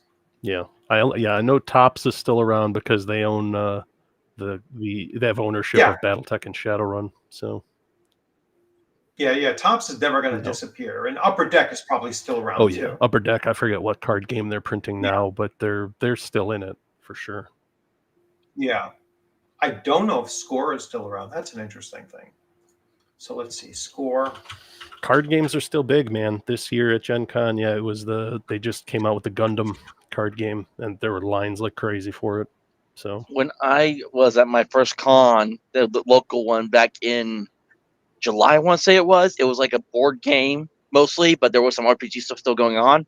And one of the board games, there was a booth for this. It was like this fun. It was this card game. I forget what it's called. I have the sticker on my water bottle, but it's not near me. It's called like a Adventure Quest or something like that. But it's this kind of weird where it's like you have a monster, but then all the cards you have is like the equipment you can give to your character, and then you're trying to defeat the monster, and then you're getting points and all that from all the cards you use and all that. So it was very fun. And I ended up buying a whole thing from them because I bought it from there. They had special cards that they would give to you for buying there at the con. Yeah. And then it's funny when we were talking about like the difference between people playing the games. When I ran Horde Wars Basic version at the con, did one game on Saturday, one game on Sunday. The Saturday game was all older guys, which they all picked up quick, and they killed the goblins left and right. The Saturday game was majority younger people that obviously were 5e players, because the guy who picked the wizard character was trying to figure out why he couldn't cast Fireball more than once. Because Horde Wars, you get one Fireball at the first level, and that's it. Yeah. Yep. So, but it was interesting though. There was a little more role playing that happened with that one compared to the other guys, but it was still, both games were still fun. So it was interesting to see kind of that dynamic difference. Score seems to be connected to Pinnacle. So Pinnacle's still around for sure. Pinnacle, the RPG publisher? Pinnacle? No, Pinnacle Cards. Oh. Yeah. But they're probably an RPG publisher too. It's probably the same company. Pinnacle originally was, they were the guys that printed Deadlands, the RPG, way back when. Back in the 90s. So Pinnacle Brands. Pinnacle Brands goes back to founded in 1988. No, this has got to be different. Founded in 80. Oh no, that's possible. 86, with several major sports leagues, such as all of them. WNBA. So they started with WNBA, and then they became. They probably got bought out by Pinnacle. was part of Kellogg's. All these things are like so just interwoven with each other. In 1996, Pinnacle acquired former competitive Don Russ. Oh, I remember Don Russ. Or Donruss. Donruss Cards was another way. It was a sports card thing. Yeah, so that was all going back. So 86 to 96, basically. Yeah, Ducato's saying he's seeing card games. Out of business in 98. The brand names trademark were sold to Playoff, then became Donruss Playoff, and now it is the Panini Group, later acquired by Panini. Like the Group. sandwich? Oh. Yeah. The Panini Group is, obviously an Italian, headquartered out of Medina, Italy. They got those soccer cards. They do books, comic books, stickers, trading cards, and trading card games. Soccer cards. Crazy how everything is, one buys the other, swaps them out. Yeah, Ducato's saying he sees card games still selling like crazy at his game store locally. Oh, yeah. Oh, they are what keeps the FLGS afloat. If you could put up with the attitude and the stink, they'll keep the lights on for you. Yeah. Yeah. There was some idiots on. And the fact that those cards get stolen a lot. Yeah. That's why the FGLS in my town was, part of the reason why they shut down was somebody threw a brick through the window and stole all their stuff.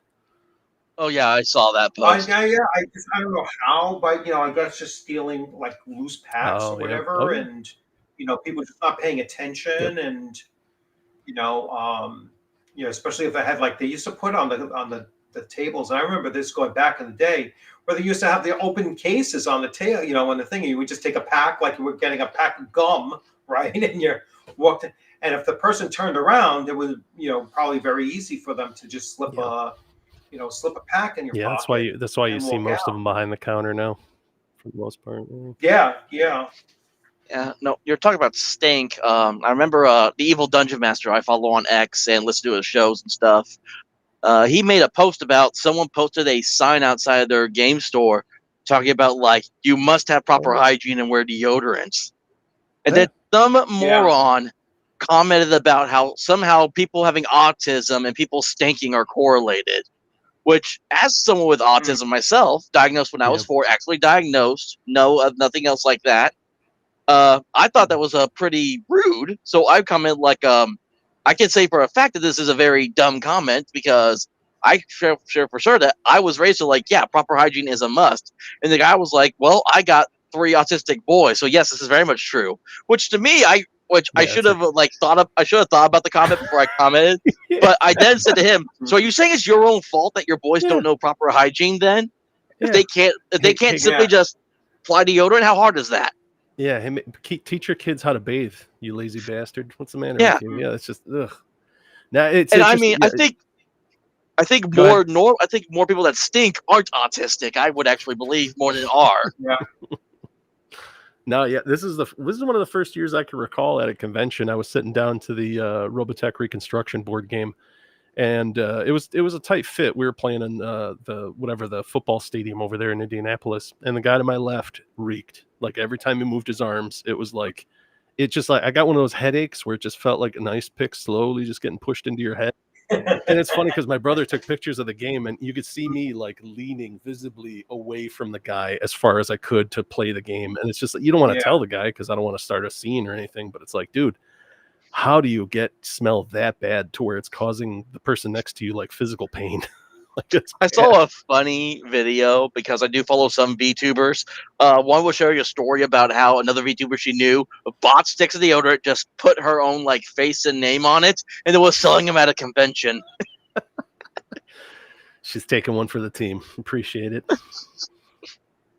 Yeah, but no, and that's not. I mean, I've gone into a game store, where they had it on the wall where it was posted on their poster board for like the game signups. They're like, we shouldn't have to say this, guys. It's kind of embarrassing, but we've been getting complaints about stink. And if we notice a stink coming off you, you're going to be asked to leave. And it's like, honestly, at that point, you just get one of those things that prints up Polaroids and put their face on the board and be like, "Don't ever let this guy back in." That would actually make a lot of sense. It'd probably make Just a lot of shame people these happier. to be honest. I Yeah. cannot get people to do an in-person game. I put stuff out. I'd be like, hey, I don't know. It's just because if it's the system I run, or if it's because everyone's already in so many games now, as is now that everything's kind of somewhat back in the swing of things, that they don't have time to play a game anymore. Because I wanted to do Dragonlance, but using the Horde War system for it, because I'm friends with Blackwall, and I actually conversed with him about this, and I found out like, oh, hey, I don't even have to really convert anything in the book. I can say this monster is this monster, and this monster is this monster, because he's got such an expensive monster library. And I put like in several different like Facebook groups out there that, hey, I want to run this. I would like to do it on Saturdays. A bunch of likes, but no responses. Oh yeah, likes are easy. People will go, "Hey, there you go, buddy," and then that's all they give you. Yeah, Exactly. And so I'm used to chronically playing online, because I didn't start playing until like 2019, getting locked up in the house for months. Oh, see, that's the thing. Like, yeah, you were a year off from everybody getting locked in. It's hard enough now. I mean, I had a Friday group that was meeting at my buddy's house for several years, and then at post-COVID, it's like people are just like, well, the tools exist now. Why do we even leave the house? And it's like, because this ain't the same. Playing online is not the same. It's not the same, but you know what? There's benefits. Sure. You know, there's benefits and detractors to everything. And like I said, it's like I have a player that's in New Zealand. You know, I would never have had that opportunity. You know, and it is easier to get together. You know, when you're doing it online than it is to do it in person. Right. And there's just not that many places open for in-person playing if you're not doing it in your home. Right.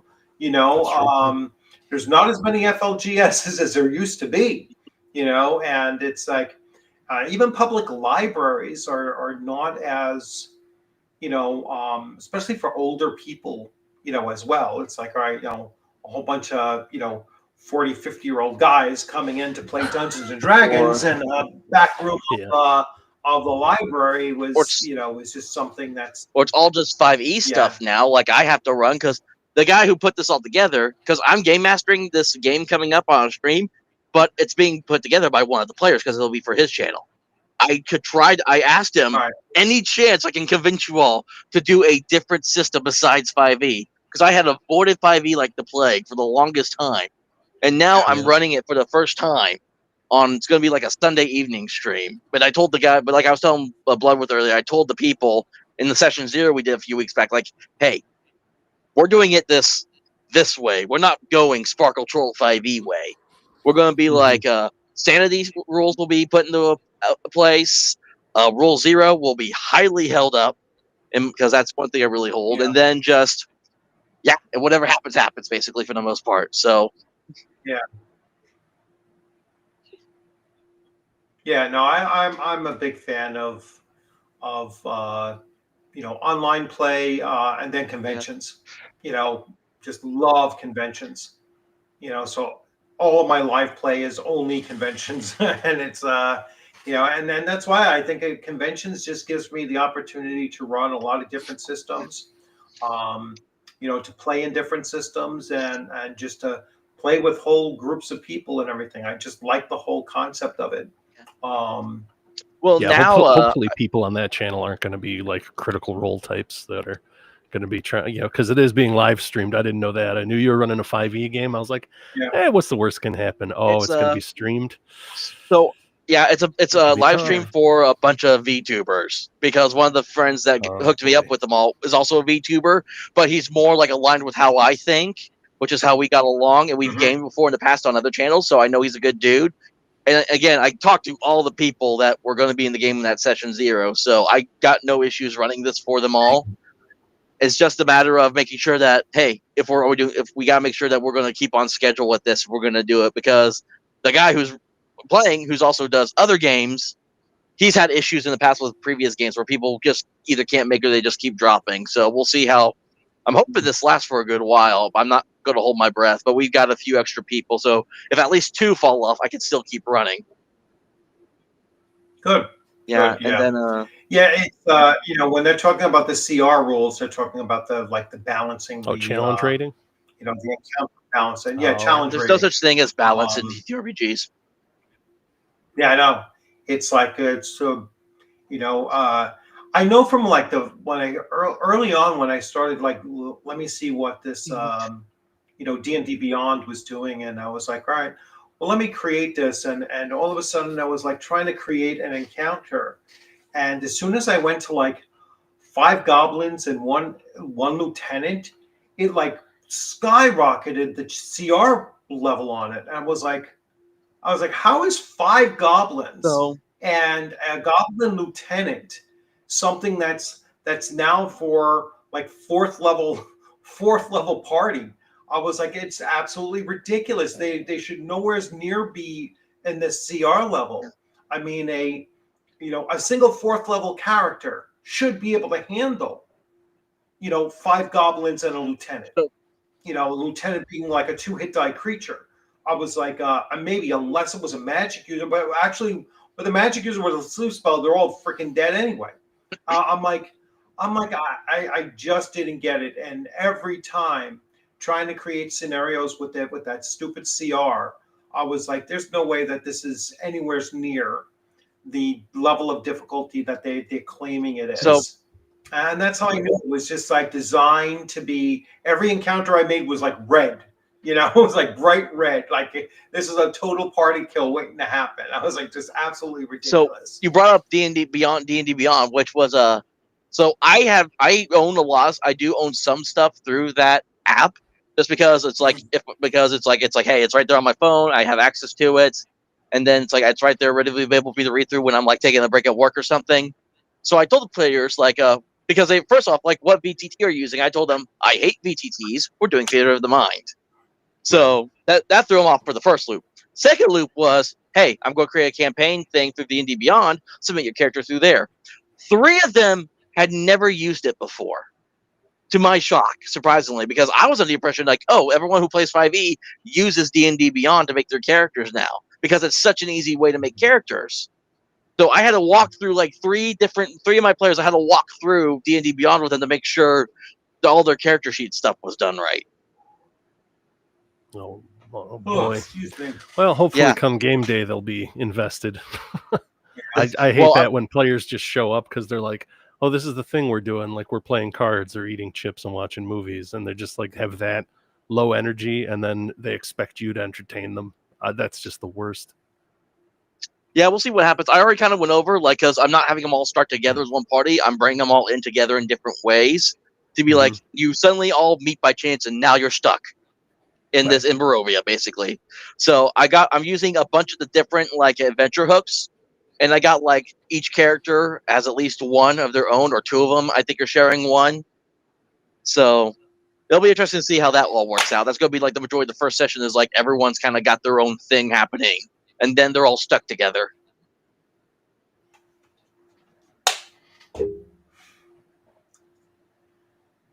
Okay, let's see. They actually cared about their customers. Yeah. It was a great day when I canceled my subscription. Oh, we're talking about the D&D original Beyond. the people that owned D&D Beyond before WotC bought them out. Yeah, I made a couple of characters over there, and I never, certainly wasn't going to give them any money for doing that. But I was like, there was just nothing to it of like trying to use the tools for creating an adventure. And like I said, every time that CR was used and every single encounter was red, I was like, this is just not I only played 5e, I think maybe 6 times. And the only like 3 times was like this, it was so boring, and no one died. We were always successful. The other 3 times was halfway manageable, and I lost one character. Got torn to shreds by sharks. It was like, all right, that's pretty cool. But in those ones, the dungeon masters had always like, we're not using death saves. you'll get a Constitution check if you go below 0 to survive, and and you're only going to last for about 2-3 rounds before your character's dead if somebody doesn't get to you and immediately heal you, kind of thing. But yeah, the removal of the death saves, all right, this is somewhat manageable. They got rid of the short rests. They still have the long-term rest and everything, but got rid of short rests, which I was like, all right, that's fine too.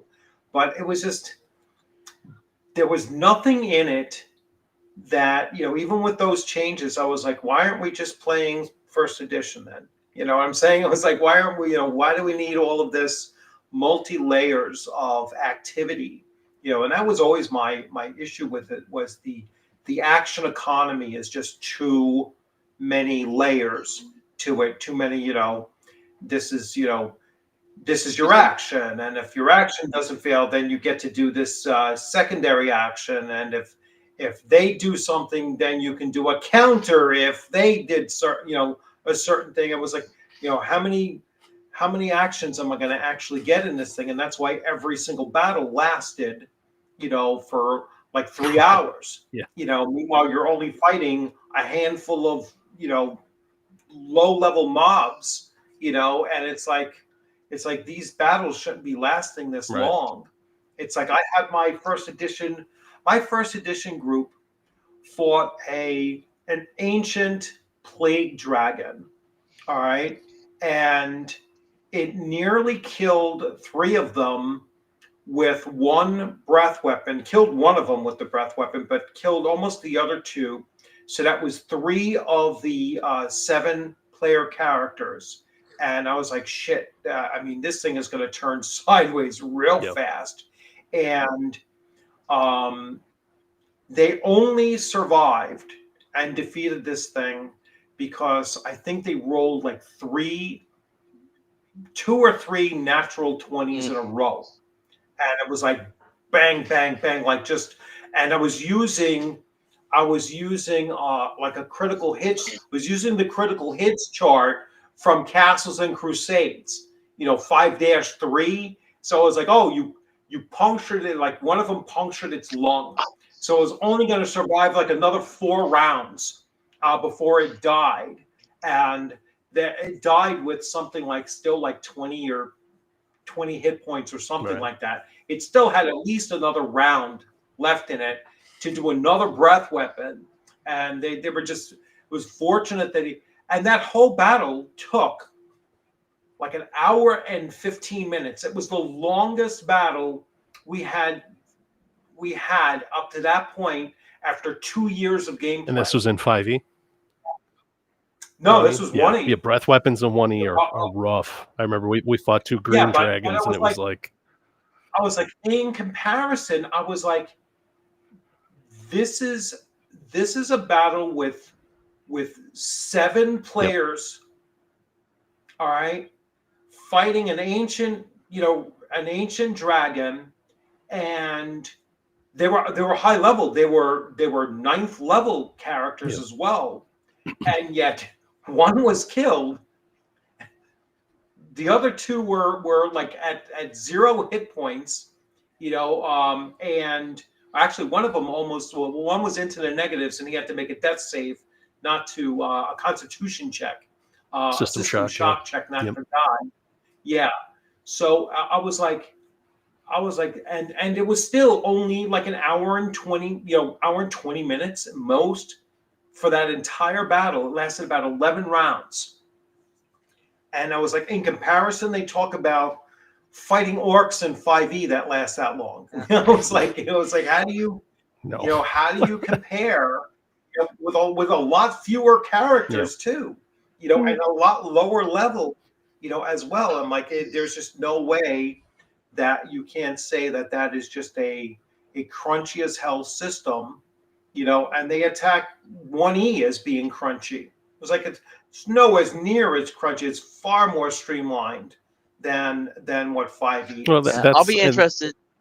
Go ahead. No, go ahead. I'll be interested to see how long combat actually works, because the way I'm doing initiative, I told them straight at the bet, I'm not doing the roll highest to lowest thing because I told myself I've tried to do that before and I get completely confused and lost. So I'm doing the Horde Wars initiative method where highest starts first and then you go clockwise like around a table. Whereas this way it's going to be like whoever's the order is on the list on my side, start there, and then go down go top to bottom, like Horde Wars does. So that way it's just easier. And the initiative can change anytime, and we're not having to worry about like, are you next? No, I thought I was next. None of that confusion. Yeah, that's what was nice when my buddy was running 4E for us, because a lot of us, we were 4E fans. We just like the tactical way that it plays, and none of the combats, oddly enough, for being a very tactical game, lasted for 3 hours. Like, yeah, I've only we fought those dragons in first edition AD&D, but we were well prepared. We had like an arrow of dragon slaying, so we killed like one of them in the first round, and then the other one breath weapon and killed like half of us. So, but it ended in like maybe about a half hour. Like it's really quick. I'm playing in a 4E game later tonight, so for the first time. So it's using one of the Death Dealer RPG modules that I think Goodman Games really used to sell at one point. Yeah, is what it was. I said they used to do a bunch of 4E modules, I think. But yeah, if your buddy's using Foundry, it was really good to use that VTT, because for the initiatives you had player cards up at the top, and it would just go in a row showing like, all right, this guy's next, and then when you click your turn, he's done, it just rotates Foundry so much. It never works well with my computer, and it's just a complicated mess. I don't even like Roll20 that much either, because I find it just as complicated. Yeah, I only use it when I absolutely have to. The only one I can tolerate is Owlbear. Oh, really? Yeah, just because it's like I don't even use half the stuff. It's like, hey, here's a map. Put your tokens on. Roll your physical dice. Don't worry about the dice on here, and let's play. Yeah, I mean, I'm with Edgelord. That's pretty much how I use Roll20. Although we roll because the character sheets have the dice rolling, and we have that embedded. Yeah. So that's easy. But I use Roll20 bare bones. I'll throw a map down. I'll move them to a battle map, which is basically just a white clear map and everything. Yeah. And they have their tokens on there, and I'll bring the tokens in, and I have the tokens that show the AC so that they don't have to, and this is Castles and Crusades, by the way. So the tokens will have the AC showing so that they don't even have to ask me, did I hit? They know if they hit or not. Yeah. And that's the only thing that I relate to them is what the AC of the target number is that they're aiming for, and then I do all the rolls in front of them. So I do all the attack rolls and damage rolls against them, and obviously they're doing the same for me. There's very, very few secret rolls. It's one of the things that I liked about Hyperborea. It was like right on the character sheet at the bottom. It's probably hard to see, but there's just a little combat matrix. And then when you roll, you can say, I hit an armor class 7 or whatever. And then the DM will just say, okay, you hit. They don't have to let you know what the AC is at all. Yeah, that's what I like about the Barrels of Borderlands. As part of the character sheet, which is only like a little, like almost little bigger than postcard size, is there's an area for writing down like your THACO numbers, because it uses Stacko. So you just write it all out, and then if you need to change it, you erase and change the numbers. So it's pretty simple. So you're like, okay, that's okay. So it's like I rolled like a 19, that gives me armor class. Let's say it's still first. You're still first level, so armor class 0, and then the person DM just tells you if you hit or not. Yeah. Like I started. Go ahead. I'm with D&D Dad and Son there about the VTTs being a whole lot of prep. Like my buddy who's big into IT and computers and stuff, he can crank out on Foundry and Roll20 and stuff. Me, I'm like, I bought a ring light, and I move that webcam to it, and I just put it over a dry erase map or whatever, and I just hand draw it and play it with people on Discord. Yeah, The only thing that takes me time on a VTT is it's creating tokens. The last couple times I used Foundry I was in a live stream of Warhammer Wrath and Glory for a short while. I think we did like an adventure, but the problem is it eventually got to be all it was just rolling dice. Do you hit or not? And I got bored with that super quick. Yeah. And then I also used it for. I finally got to play, because I had always been interested in wanting to play Everyday Heroes. I had the book, and then the guy that ran it got the Christmas one shot they released, and I was deeply disappointed. by the one Everyday shot. Hero is the one where like they got a whole bunch of weird It's IPs. basically it's like D20 Modern but made for 5e.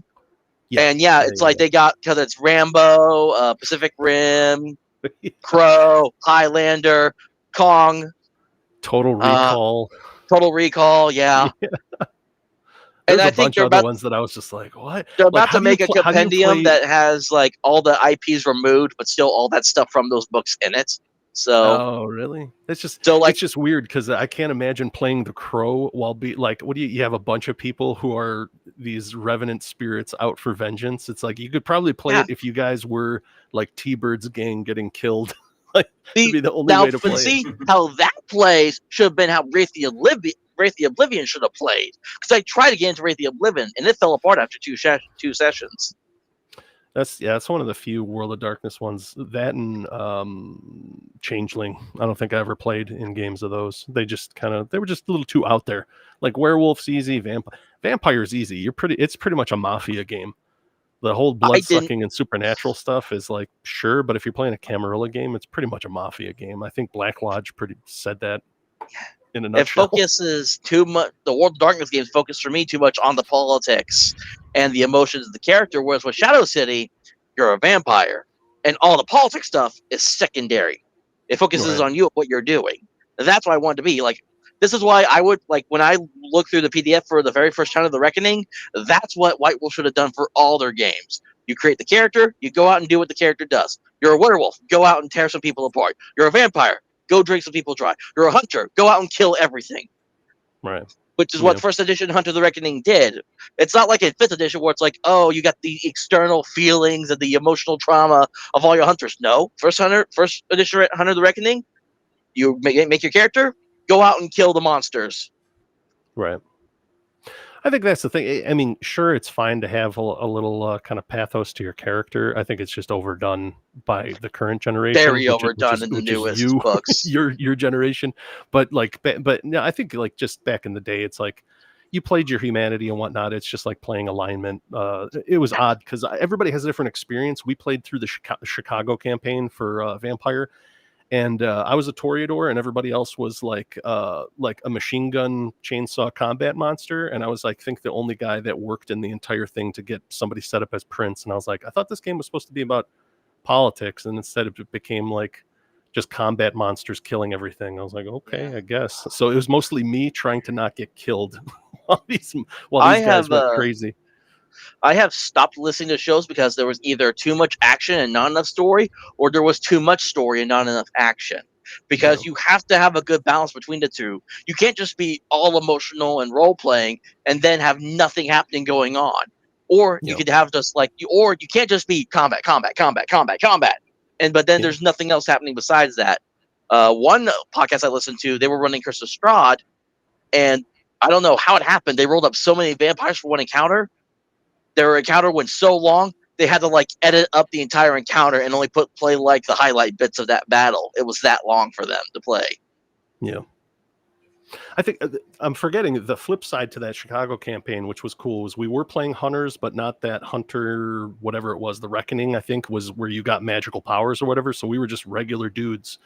But it was half of the people. There's a difference between. I think there's some hunters that are and not magical. So it's between what you get. I think in the first one, the majority of them aren't magical unless you pick the priest. I think the priest gets some divine abilities or something. Yeah, you had like a faith thing that you could use to do like aggravated damage to vampires or whatever like that. But we didn't really have it. All we had in the group, it was more, we had half of the people were very ends justify the means, very stone-hearted. We were just like, if innocent people die, it doesn't matter as long as we kill these things, while the other half was like, how can you do this? And it was a cool dichotomy because that's where the tension was built in. We didn't spend a whole lot of time like arguing with each other, but after a mission, if things turned sideways, that was always kind of cool when we get back to base. And it was like, these guys are justifying killing people. These guys are trying to say we can't keep going on. It was cool because then we'd go over to the vampire side where they didn't really care. They were killing everything because they're immortal. Didn't really matter. Let's see.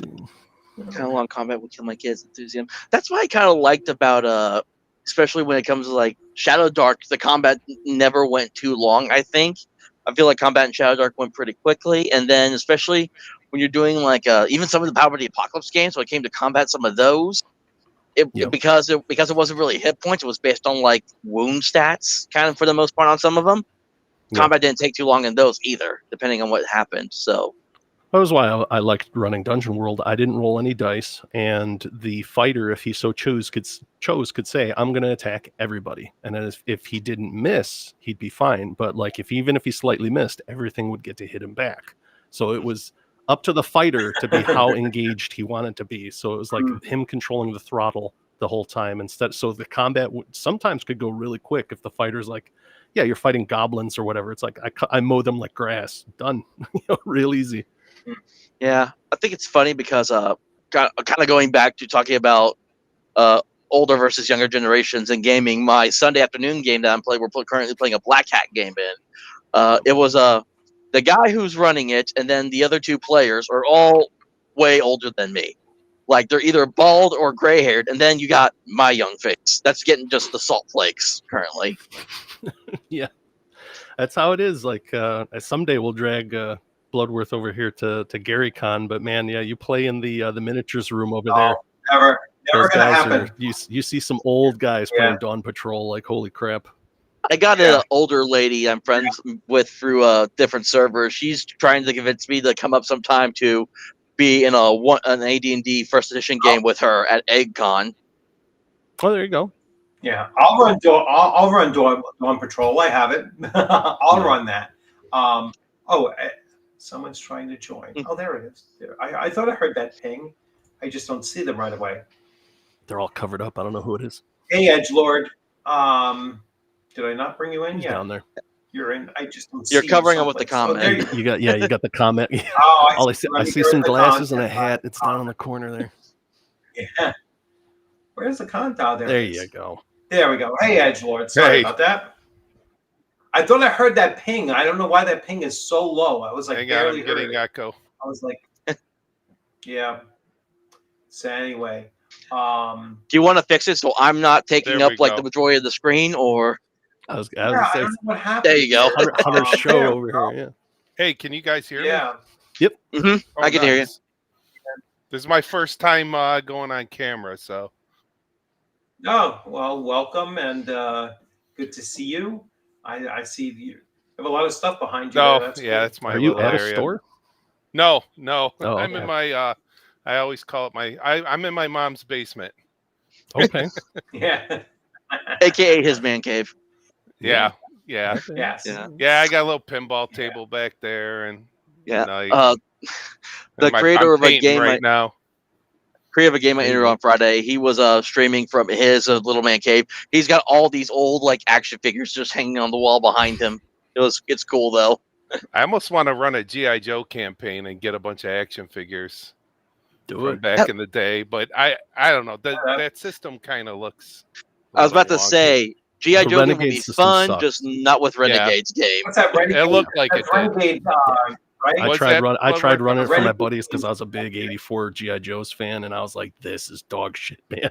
Yeah. Because they pretty much filed the serial numbers off of 5e. It's like they're like, "Oh yeah, and this is like the Ranger Barbarian type that has enrages," and I'm like, nobody in GI Joe enraged. It doesn't make any sense. Well, I saw the Cobra supplement in the on Amazon. I was like, oh, I'd love to run a Cobra campaign. It's so goofy. I bought the Power Rangers game right when it came out at full price. Opened up the PDF and went, nope. Yeah, that's what I was afraid of. That's why I didn't buy it. It's like, well, that's $60 down the drain. Yeah. I feel that pain. I've done that too much. Yeah, freaking. And then you buy a physical book from them, and they don't give you the PDF with the books. Yeah. Savage Worlds actually has a game that's G.I. Joe-esque that they came out with prior to Renegade coming out with this. So you could probably do G.I. Joe with Everyday Heroes if you wanted to use that system, more than likely too. I read that somewhere. Yeah, everyone's been saying that, but it's like they have a whole separate, just straight up military supplement. I think so many games, so little time. Exactly. Yeah, too many. Especially if it's going to require you to house rule or cook anything. Yeah, like I'm like, I don't got time for that. Yeah, worst case scenario, you get Savage Worlds and just figure out how to house rule a bunch of stuff for it. Yeah, like Yeah. a or just any of universal those like system sitting in that. Gnostic systems, basically. That's Yeah, why like I've been like GURPS I or love everything I've read about Shadowrun. I haven't been able to Oh, use it yet, but yeah. it looks like really awesome. Yeah, I played a lot of 2nd and 3rd edition Shadowrun for a long time. Still my favorite Magic system. Just as it I'm went sorry, on. I meant Shadow Dark. I said Shadow Dark. Shadowrun. I meant Shadow Dark. No Yeah. worries. Yeah. I've played Shadow Dark a few times. Yeah. I guess I would love to actually try out Shadowrun. I'm just confused on which edition I should try because I always hear I different played things about first each back one. in the day. I don't know what the different ones are. Yeah. There's like 6 or 7 different editions now of Shadowrun, I think. They're on currently. 6th. Yeah. They're on 6th, and then they've got like 2 editions of Anarchy, which is like the narrative storytelling version, which The board game convention I was at that I mentioned earlier, they actually had like a thing where you could play board games to win them. And one of the board games I played was it was Shadowrun Munchkin, the card game. So, and I played it. God. I think I was one of the very few that played it, and I ended up winning it. So I own the Shadowrun Munchkin board game now. So Yeah. There you go. I mean, I don't know. I think our campaign. I think we got massacred at a fast food restaurant, and that was it. Oh yeah. It was a long time ago. yeah, I know I'm listening to one podcast now. They're doing it's a Cyberpunk Red campaign, but they're using the Everyday Heroes rule set to run it. God, I tried Cyberpunk. Like we were talking, you guys were talking about. Poor Bloodworth didn't get to play in the army. I swear to God, I did most of my best gaming in the army. It was something. Yeah, I wish I did. I wish, wish I had. It was the late opportunity. '80s, so it was like that real, like there was a splat book like every month coming out from TSR. Oh yeah, yeah. Well, I was in '90. I mean, there was still, there was still the splat books and everything coming out. Oh, then. It got even crazier, and like once the '90s hit. Oh my God. Yeah. Every class had a book, Oh yeah, the that brown was kind covered of ones. yeah.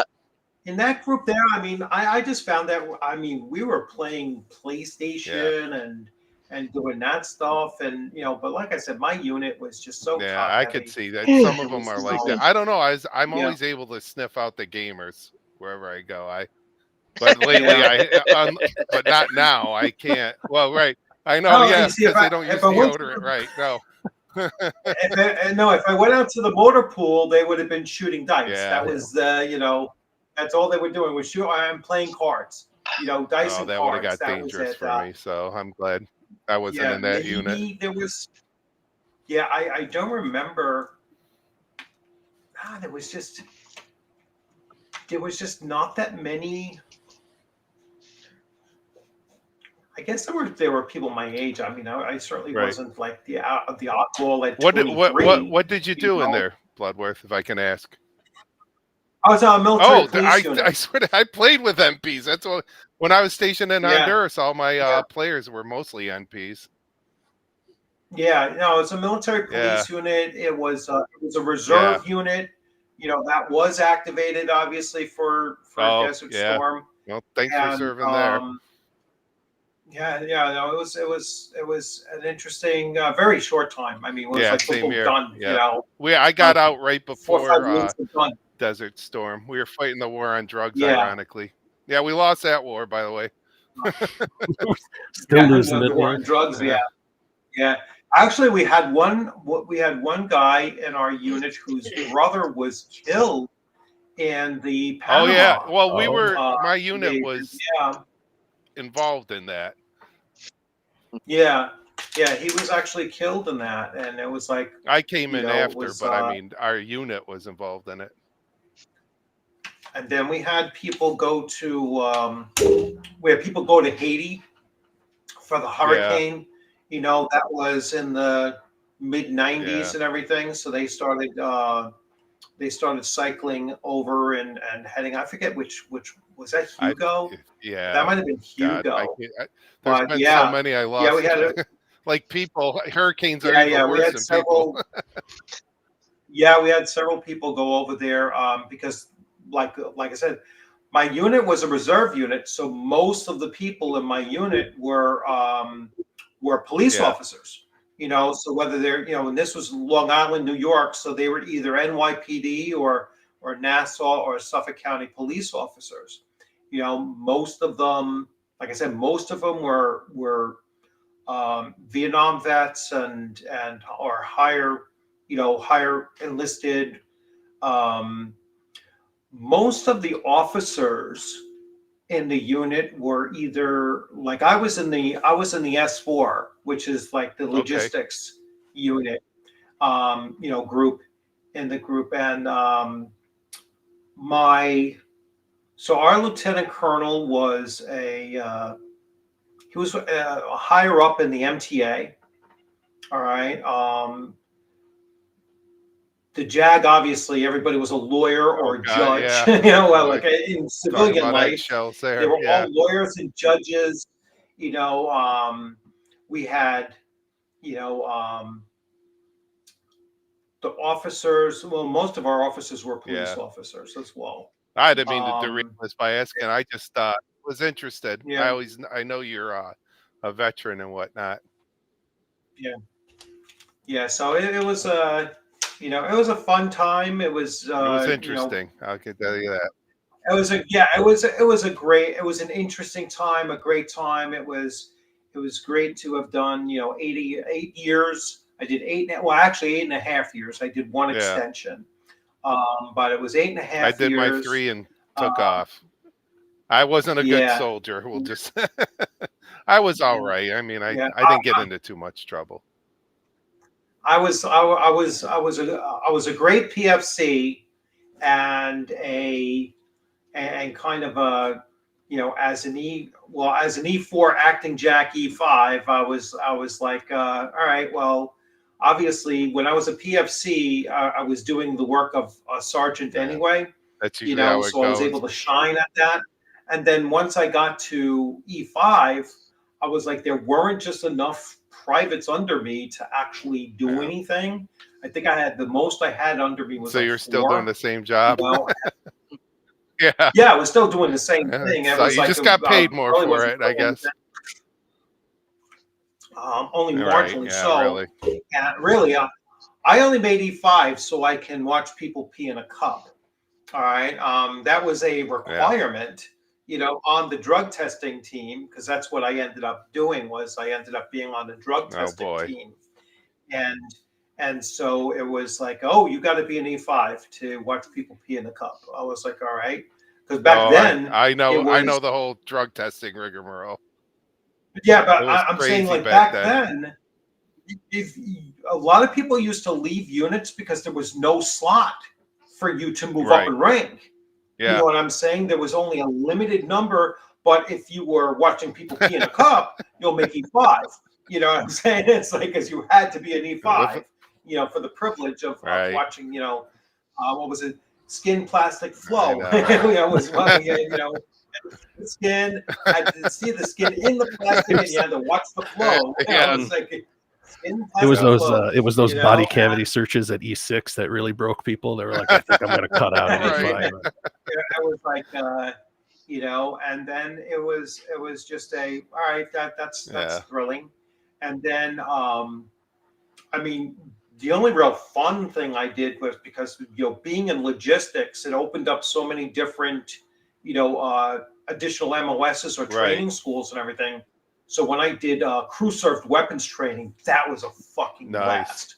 I absolutely loved that training, and I was like, all right, cool. So then when I got back to because I was an infantry or military police, I was a logistics person. But because of that training, they were like, oh yeah, if we deploy, you're going to be a gunner. Oh, it's like, because you have that training now. It's like, all right, cool. So it was a lot of fun. Yeah, sorry guys, I didn't mean to derail it. I just know. No. All good, man. You're fine. I'm always looking to re-spark. I'm always looking to re-spark a Twilight 2000. Oh my God! Yes, that would be so awesome. I got that when Free League had a Humble Bundle thing at one point. I got a bunch of their games. The Twilight 2000, their version at least was one of them, and that's one I have yet to play. So I had the original edition, and I fell in a little hard times a few years ago. Ugh. It was like I got a. Yeah, I have first edition. I never liked second edition, but the first edition is one of the reasons why I probably joined the military. Was because I just absolutely loved it. I must have had like a connection to it. My father was a World War II vet, so it was like, my grandpa was too. Once 90 rolled around and they were talking about drafting, if you remember at the time, they were talking about, they're going to do a draft and they're going to do a reverse draft than what they did in Vietnam. They were going to start from 23 and work their way down. All right. I was 23. I think I was like 17 when I joined. It was crazy. Yeah. So I was like, all right, now it's time for, my father was like, don't get drafted. He was like, you don't get to choose your MOS. You don't even get to choose your branch, so you just, start hitting those recruiters and see which one you want to join, and I went to the Navy first. And even though I get like terribly seasick. Oh, yeah, that's not good. But so I was like, I went to the Navy first because I figured, maybe a big boat won't be as bad, but that recruiter. They'll tell you anything. No, you'll be fine. Oh yeah, the recruiter promised me the fucking sun and moon and everything, and I was like, I walked out of there. I was like, I didn't trust a damn word that guy said. They'll tell you anything to get you to sign. I was like, no. I wasn't doing that. And then I went to the Army next, I guess. And they were pretty much the straight up forward one, and they were like, all right, the first thing you'll do is you'll take, I forget if I took the ASVAB first before I got to the recruiters or that's afterwards what I did. I surprisingly scored high. I've been a terrible student my whole life. I did the ASVAB first, I think.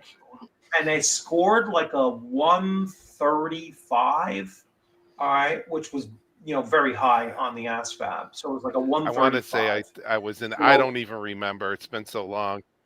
Yeah. So when I decided to go with them, I decided to go with the Army, and they were like, all right, we're going to have you. I had to go to Fort Hamilton in New York City, and determine an MOS to go with. And so when I went in there, they were like, all right, we see that you scored really high, and that with that kind of score, you could be looking at counterintelligence. Nice. So I was like, love to do that. I said, that sounds interesting. And then the recruiting sergeant was like, I have to stop talking to you right now. And he had to leave the room, and an officer came in.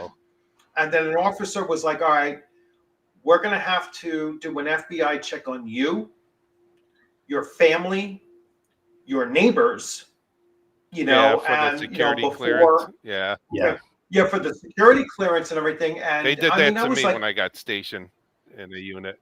I was like 22, 23 years old. Like, I was 23 at the time. So I was like, I don't know how my father did his taxes. I don't know any. I was like, you know what? This is my decision. I was like, my parents don't even know I'm doing this. Oh, they'd find out fast if you did. Yeah. Yeah. So I said, so I'm no longer interested. Let me see what I can go into. I says, I want to be in a What's tank, up, Hunter? I'm sorry. Hunter's looking like he needs to say something. I was going to just say, I actually got to go ahead and hop off because I got prepared for my 4E game I'm going to be playing in about like 30 minutes. So. Well, have fun. Have fun, man. Yep. I always thank you. To do 4E again. Yep. Always good to be on. Thanks Y'all have a good evening. Take it easy. You too. Thanks for coming on. Yeah, so I was like, I want to be a tanker. And they said, well, you're most likely going to go back to a reserve unit. And the only armor units are like in southern Pennsylvania. So you're going to be outside the 50-mile radius, that, we usually look for. So I ended up just doing, supply. Unit supply at the time. And then unit supply shifted over to, and I kind of regret it. I should have done infantry or something just a little bit more exciting. You're the most popular guy in the supply. Well, yeah, because the supply opened up so many other doors. Yeah. because that's what led to the other thing. It was like, hey, you could go to rigging school, with a supply. You could go to jump school once you've done, because rigging is jumping anyway. You have to jump your own parachute. I ain't jumping out of a perfectly good airplane. I don't need permanent knee problems. Thank you very much. Oh yeah, that too. Yeah. No, I was like, no, I don't need that. But it did open up a lot of opportunities. So, but anyway, it was a fun time. It was definitely a fun time. So thank you for your service. Thanks for yours. And I really didn't do that much. I was only in for 3 years, and I was like, nope, I'm good. After everything ended, I'm like, bye. I wasn't a good soldier. I mean, I wasn't, in trouble, but I'm like, nah, this ain't it. Right. Yeah, no, it's the gift that keeps on giving, like I say, because there's always something that comes along. And it's like, oh, you're a veteran here, you get this or that. Yeah, or, it does. So those are always good little benefits you get from it and everything like that. My younger daughter always cringes when they, give me things. I know one time going through airport security, we were going through U.S. Customs from the Bahamas, and as soon as they saw the hat, they were like, "Oh, you come up over here and everything." It didn't check any of us for anything. They just took my word for everything, and we all just zipped right through the line. This was before they had the TSA Fast Pass and all that stuff, And she was like, "Why'd they let us jump the line and everything like that?" I said, "You see the U.S. Army veteran hat on?" Nice. I said, "That's exactly good. why." Hey, whatever. I mean, you earned it. It looks like Agile earned it too. Jump school and airborne all the way. Nice. Yeah. Yeah. More power to you, buddy. You see, they used to say, Agile, that if you did the advanced schools in the wrong order, you would never be able to complete them, right? So if you did air assault school, you wouldn't be physically capable of doing jump school right afterwards, because air assault school would beat the shit out of you. Yeah. So it's like you had to go to jump school first, then air assault in that order. You could do rigging before the other two, but again, it was like, I'm not doing rigging. I'm just happy to get out in one piece. The supply. Yep. The supply MOS was also supply and cook. Other than infantry, were the only other two MOSs. For sure. There were the only two MOSs that allowed you to become a corporal. Oh yeah, you know what? I never realized that. Yeah, cook was like the last one, other than infantry, where you could become a corporal. Yeah, there weren't too many corporals left. I mean, I always thought it was like infantry or something like that, but as a dumb kid, I wasn't paying much attention to stuff like that.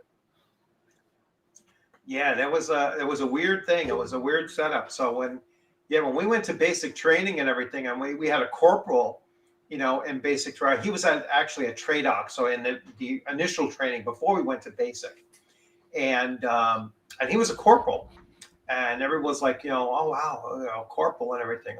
He must be this or he must be that. They were like, he's a fucking cook. It was like, that's why he's a corporal. He's a fucking cook.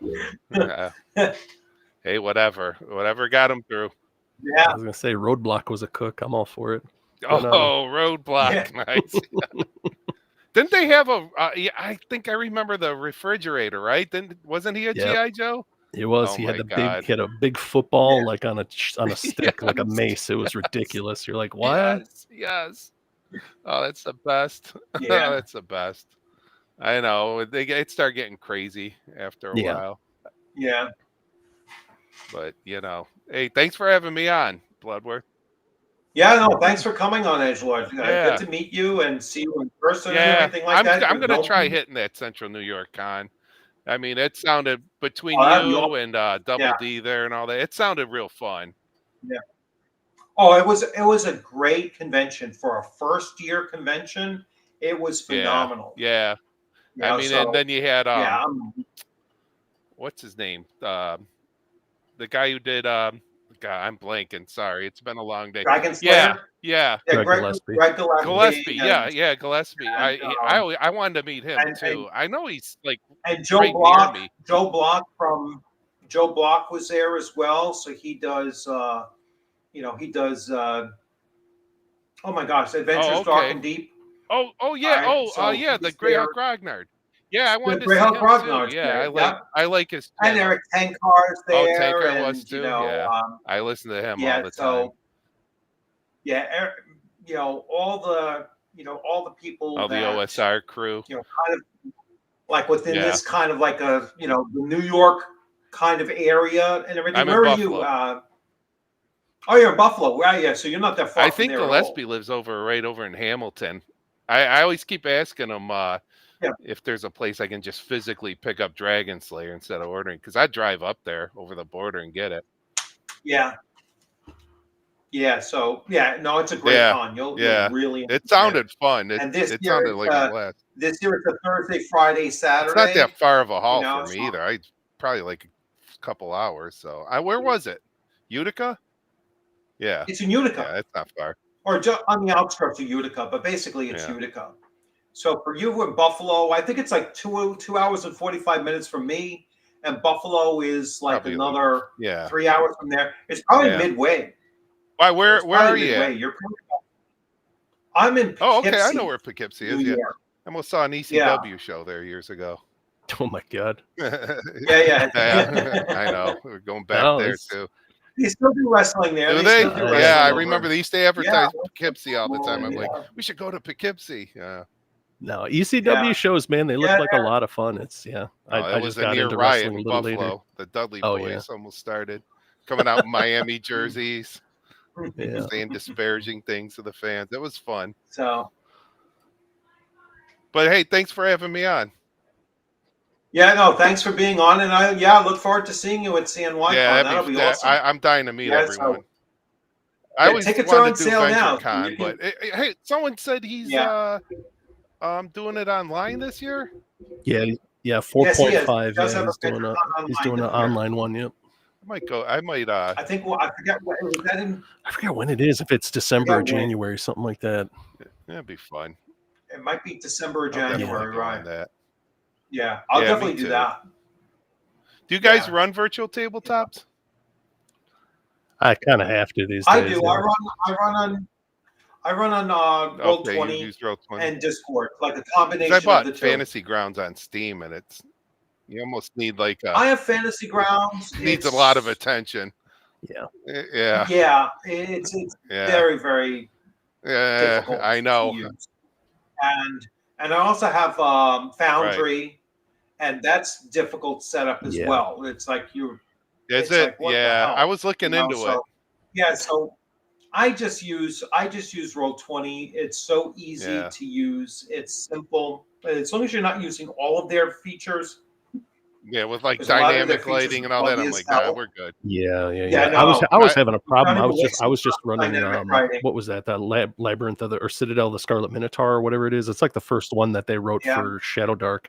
Yeah. And I took the map from the PDF, and it's only, I forget what it is. It's like less than 2 megs, and I put it up in there. And every time I'd have the map showing, I'd hear my video card like running like a jet engine. And I'm like, yeah, what's with that? The fuck is it? Come on, like optimize your bullshit VTT. You know what I might try with Roll20 with my group? What I might try the next time that we're playing inside a thing is I might just create a torch icon. Oh, that would come in handy for Shadow Dark, and just let them carry it along, along the group, and so it'll, like when they're past it, it'll go dark behind them again, and let them try to remember that.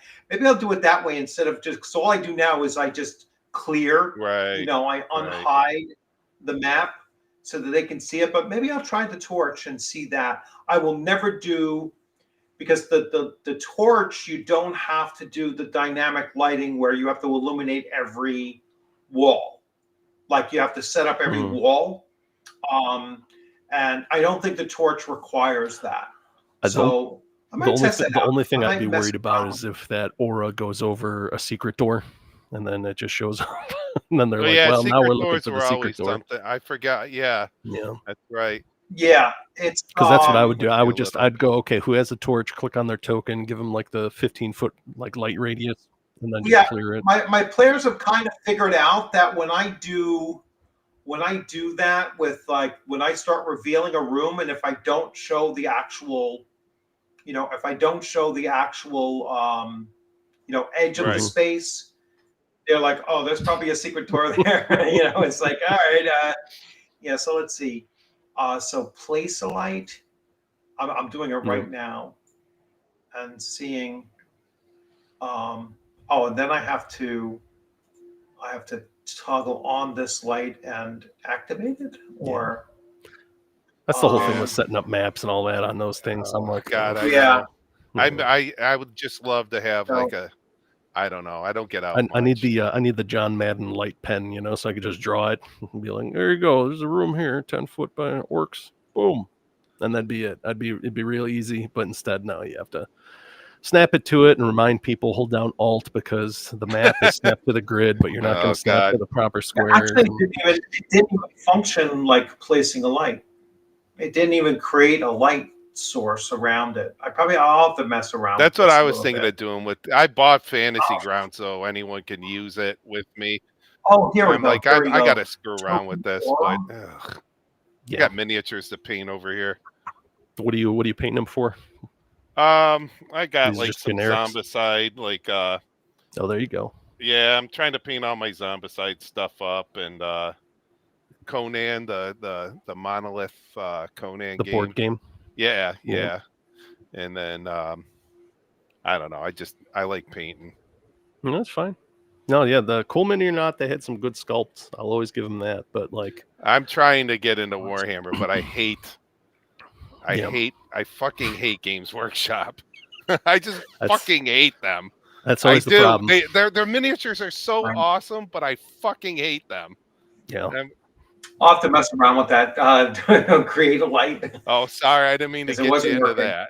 Yeah. Oh no. Yeah, I jumped down rabbit holes when they're getting near the Yeah. end anyway. So anyway, hey, we're pushing close to 2 hours and 40 minutes. So this is a stretch my family's Yeah, I'm glad my stuff worked here, the everyone has camera and work everything. tomorrow morning. I was debating So- on going on.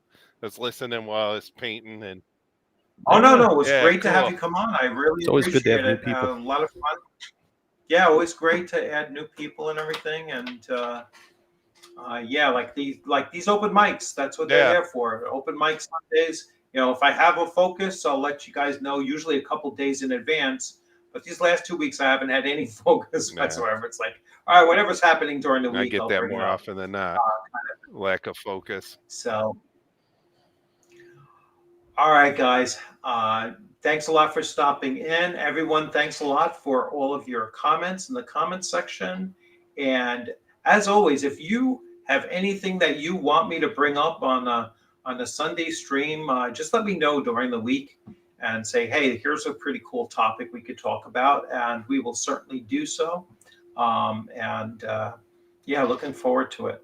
And thanks for not bringing up too much politics into the. No, I've mic had it with this all week. that shit. So I've been It's just a been bad dealing with that for the bad last juju. 4 Oh, days. I'm So it's sure. like, all right, I'm it's sure. time to just go Yeah, back to the I- hobbies. This is I'm where so we go glad to I decompress. deleted Yeah. all social media a month ago. It's been so Yeah, refreshing. Yeah, so with that it's shit.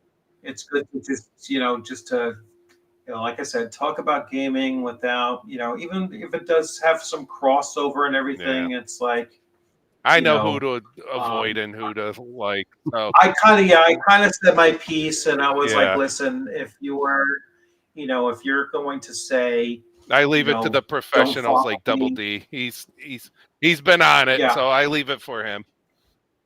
Yeah, it's like I'm sure he'll point out things, and I'll catch his stream. His streams are long. So Yeah, it's like, I usually I catch tune it out after an anyway. hour. I mean, it's not. Yeah, Once he starts watching Garibay and that Canadian dude, I'm like, oh, I can't. yeah. It's like, Yeah. I mean, I There's- like a good lull cow, and I Yeah. love going to the Yeah. Dabbleverse and all that, but man, I can only take so much during the week. Yeah. Yeah. So anyway, Have all a right, good guys. one. Thanks a lot. You have a greve a great upcoming week, and Nice meeting maybe you I'll see too, you Paul. next Sunday. Yeah, it's good meeting you, man. Yep.